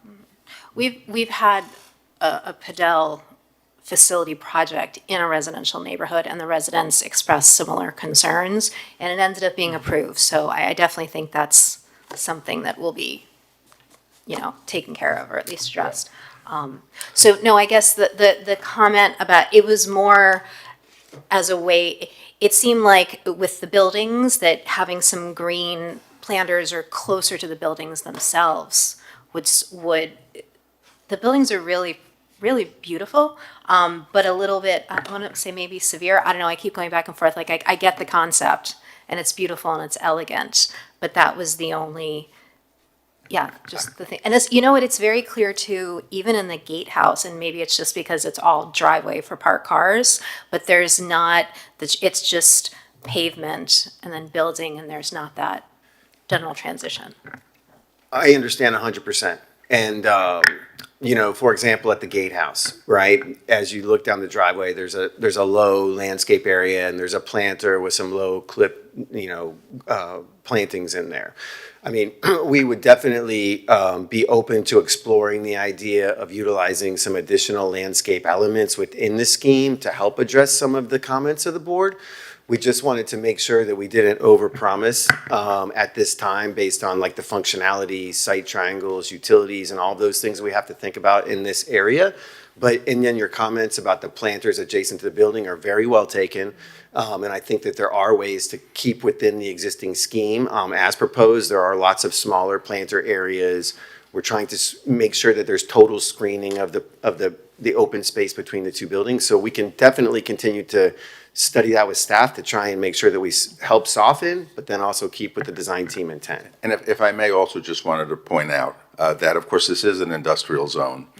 And also the industrial zone also allows and has always historically provided there are those 6 parking spaces in front of the building. So that's why. What they've tried to do is make that as attractive as it can be with this beautiful new building at that location and the gate and the entrance. No, I mean, like I said, the design is lovely, and it's definitely an improvement, and I think it's great, the lowering of the density. The concept is I really like. Can I ask you another question, too, about the final order? You said that it might, limestone or another type of material. What other materials are you considering? Not limestone. Thank you for the question. The design intent is to have limestone honed originally, but that is something that, of course, is going through a review that is tied to budget and things like that. So we're trying to keep and find materials that are going to be very similar, that are, especially from the water side. When you're going to see this project, you're going to see something very refined with materials that are refined and clear. In the end, this side, I would say that the main facade for this side is the water side. It's not actually the entrance. So this is what the boats are gonna look at. Where all the boats that are leaving through that channel are gonna see this, and this is the reason why for us it's very important to maintain a very cohesive design with all the buildings, and also understanding that this will become a very special moment when those boats are leaving the area. They're going to see this. The project even includes on the very tip, maybe we didn't get to that to explain that, but at the very tip, the idea is to have a sculpture that might become something special. Of course, this is all under study still, but in the end, I would say that the materiality, this is what we're pushing for, and we're trying to get to other materials that, of course, will work as well and not affect the aesthetics. And of a similar vein. Similar, then, yes. similar. Yeah, Okay. correct. And one thing that I forgot to mention is that, as you can see in the renderings, in that aerial view, maybe if you can pull it up, there is a clear intent of understanding the roofs as a fifth facade. You know, you're gonna be able to see it when you're exiting that bay. That's the reason why we don't have any equipment located in the roof at all. All the equipment on site is located in MEP corrals that are centralized for functionality, and they are all screened by landscaping, and you can't even notice where they are.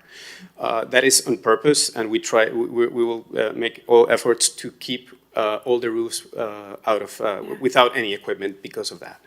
It's really lovely. There was a question raised by the previous person that called in, whether lease payments were going to be made. My understanding is the applicant owns the property. Yes, we own the Okay, property. So there's, okay.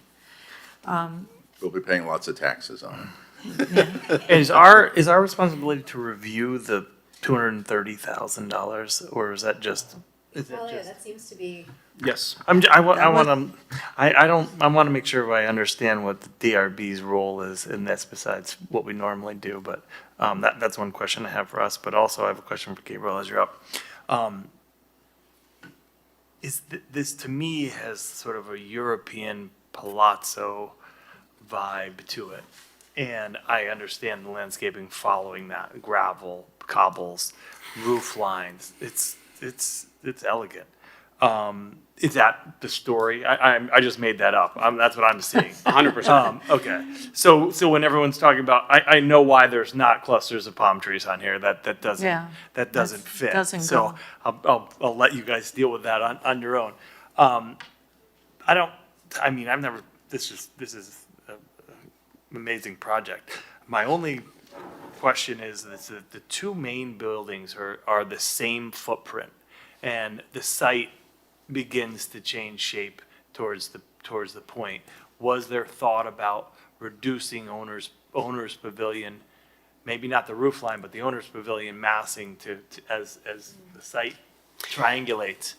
And I'm just asking that. I don't think that's necessary or what. I think it looks like that they are, but then you have a differentiation of scale somewhat. Yeah, I think it's a great question because, of course, this was part of all the studies that were done for this building. This is not the first scheme that came through, and I think you hit the spot with the right wording. It's elegant. We're trying to do something very elegant, very quiet, very clean. And when you think about those things, you think about symmetry, you think about balance between the architectural elements on site. And that is very important. And that's the reason why this even though it might not be visible, these facades and the proportions of the buildings are studied with the golden ratio. So everything is studied like that. So it will be, as you said, like a palace. It looks European in the sense that the aesthetics and the proportions are thoroughly studied, and that's the reason why they are the same. Although, yeah, you could think the shapes could be different, but in the end, this is even though they are different pavilions, the idea here is to understand the entire site holistically, and how all the pieces relate to each other and balance, and create that balance between landscaping and the buildings. I hope that addresses your question. It is, and the symmetry is what the past buildings and estates were all about. And when I saw the driveway, that's immediately what sort of gave it up for me. And I don't know. I'm not necessarily disagreeing with the comments about landscaping, but I see that it's so tropical. Do I also kind of welcome this to the waterfront because it's so different? And I mean, when I saw this project, I was like, what are we dealing with here? I didn't realize who it was and what it was for. I thought it was potentially just a sort of small mega yacht marina, which is what it is, but it's not for public use.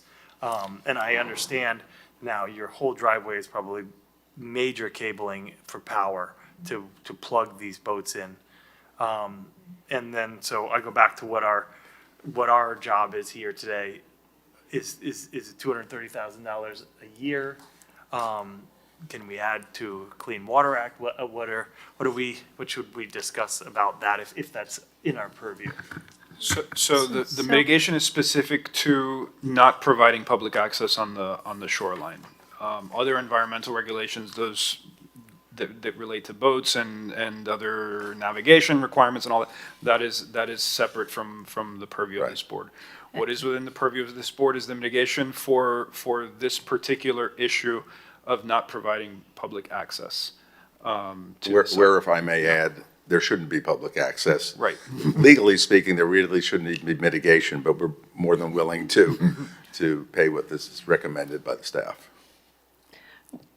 And this was also the recommended amount from the Shoreline Review Committee with the previous project. For the previous project, the committee recommended $200,000. Okay, so We this, felt that there should be an adjustment based on Right, consumer based on- price index. right. The Shoreline people wanted $1,000 per square foot. It was the last DRB ruling Right. that was the Yeah. 200. Right. yeah, because this doesn't have public access into that terminal island. It's Correct. very industrial.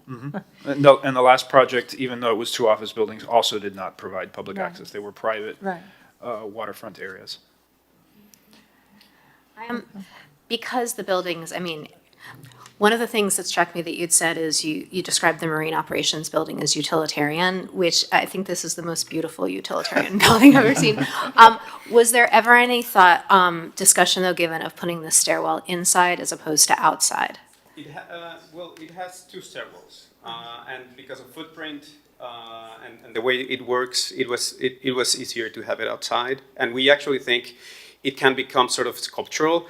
That said, that is the portion of the site that you won't be able to see from anywhere, probably from the boat, from the owner's boat, maybe when it's docked right there. That's the only real area where you're going to be able to see that's there. But the intention here, again, is to make it exterior and design it in a way that it's going to be pleasing to see and of course. Yeah, because it'll be very visible from the water.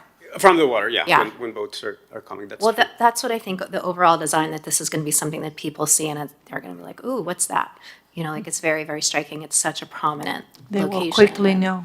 Yeah. Am I so- allowed to ask what the plan for the boat is, its time here? Because the boat covers, will cover the whole, everything. I don't know what kind of boat he's got. And I don't know if That's a there's- question that you might. I know it probably doesn't stay here in the summertime, but. I know that although it's allowed to have up to 9 boats, I think initially it's contemplated that there would be 4. How much time each boat will spend in staying there, I don't know. I don't know if we know. Is there a limit or anything, or is it, this No, is no. his land, he can No. keep the boat here forever? Yeah. Okay. Um, The boat is We much have- bigger than the houses. I'm just guessing. We're talking, I mean, it's bigger than anything on here. So- Just let's not forget that in the We have, picture. we have a board member Sorry, yeah, I that have needs to- to leave, yeah, so yeah. we don't have any variances here that need to be voted on, but I think he'd like to be part of the vote. Well, I So- think we need to determine the fee. That seems to be. If you're okay with what's in the staff recommendation, that's in the draft order, but if you'd like to modify anything, that's within your purview. Okay. I mean, I'm okay with that. I don't know if anybody else. no, It seems fine. fair to me considering what was already decided last time, but I don't know. I think, I don't know how to calculate these numbers, but if anything towards like sort of the, keeping the bay clean, I forget what the organization is for that, like. Well, I mean, That's this has what the gone money through is for. extensive environmental permitting, including for the seawall and the dock, and there's an extensive plan to relocate corals. This is being done in compliance with every required environmental regulation in order to get the permitting that we've gotten for the marina. So that is different jurisdictions and is well taken care of. And actually, I think virtually everything approved, right? Yes. No, I'm not worried about that. I'm saying the Keep the Bay Clean fund. Well, I think, as we said, It that is the money going- goes to the Yeah. shoreline, Okay. the This goes county, and then, specifically to the Biscayne Bay Shoreline Development Review Committee, And then trust this- fund. and the city of Miami Beach can request it, but for unrestricted uses. So it could go to It I has to environmental. be It's a used for county- uses related to Yeah. providing access to the bayfront and Okay. improving Yeah. water, access to Biscayne Bay. Right, so it Not can't be, water quality. Not water quality, no. okay. And it's also being used for training, I believe, or, I read somewhere in here that it's besides the shoreline, but shoreline, training wasn't the word, but education, some educational. It could be used for education as well, Yeah. I think. Yeah. Pertaining to the shoreline. Yes. So before we lose our board member, Yeah, if there's wanna no take a other comments. And just to, and it seems like you've already agreed to speak with the Coast Guard Absolutely. to their concerns. Okay, does somebody want to make a motion? So I'll make a motion that we approve the design at 120 MacArthur Causeway Marina with the draft order conditions, including the proposed revisions to the draft order conditions submitted here today. Do we have a second? A second. Okay, Yeah, you voted.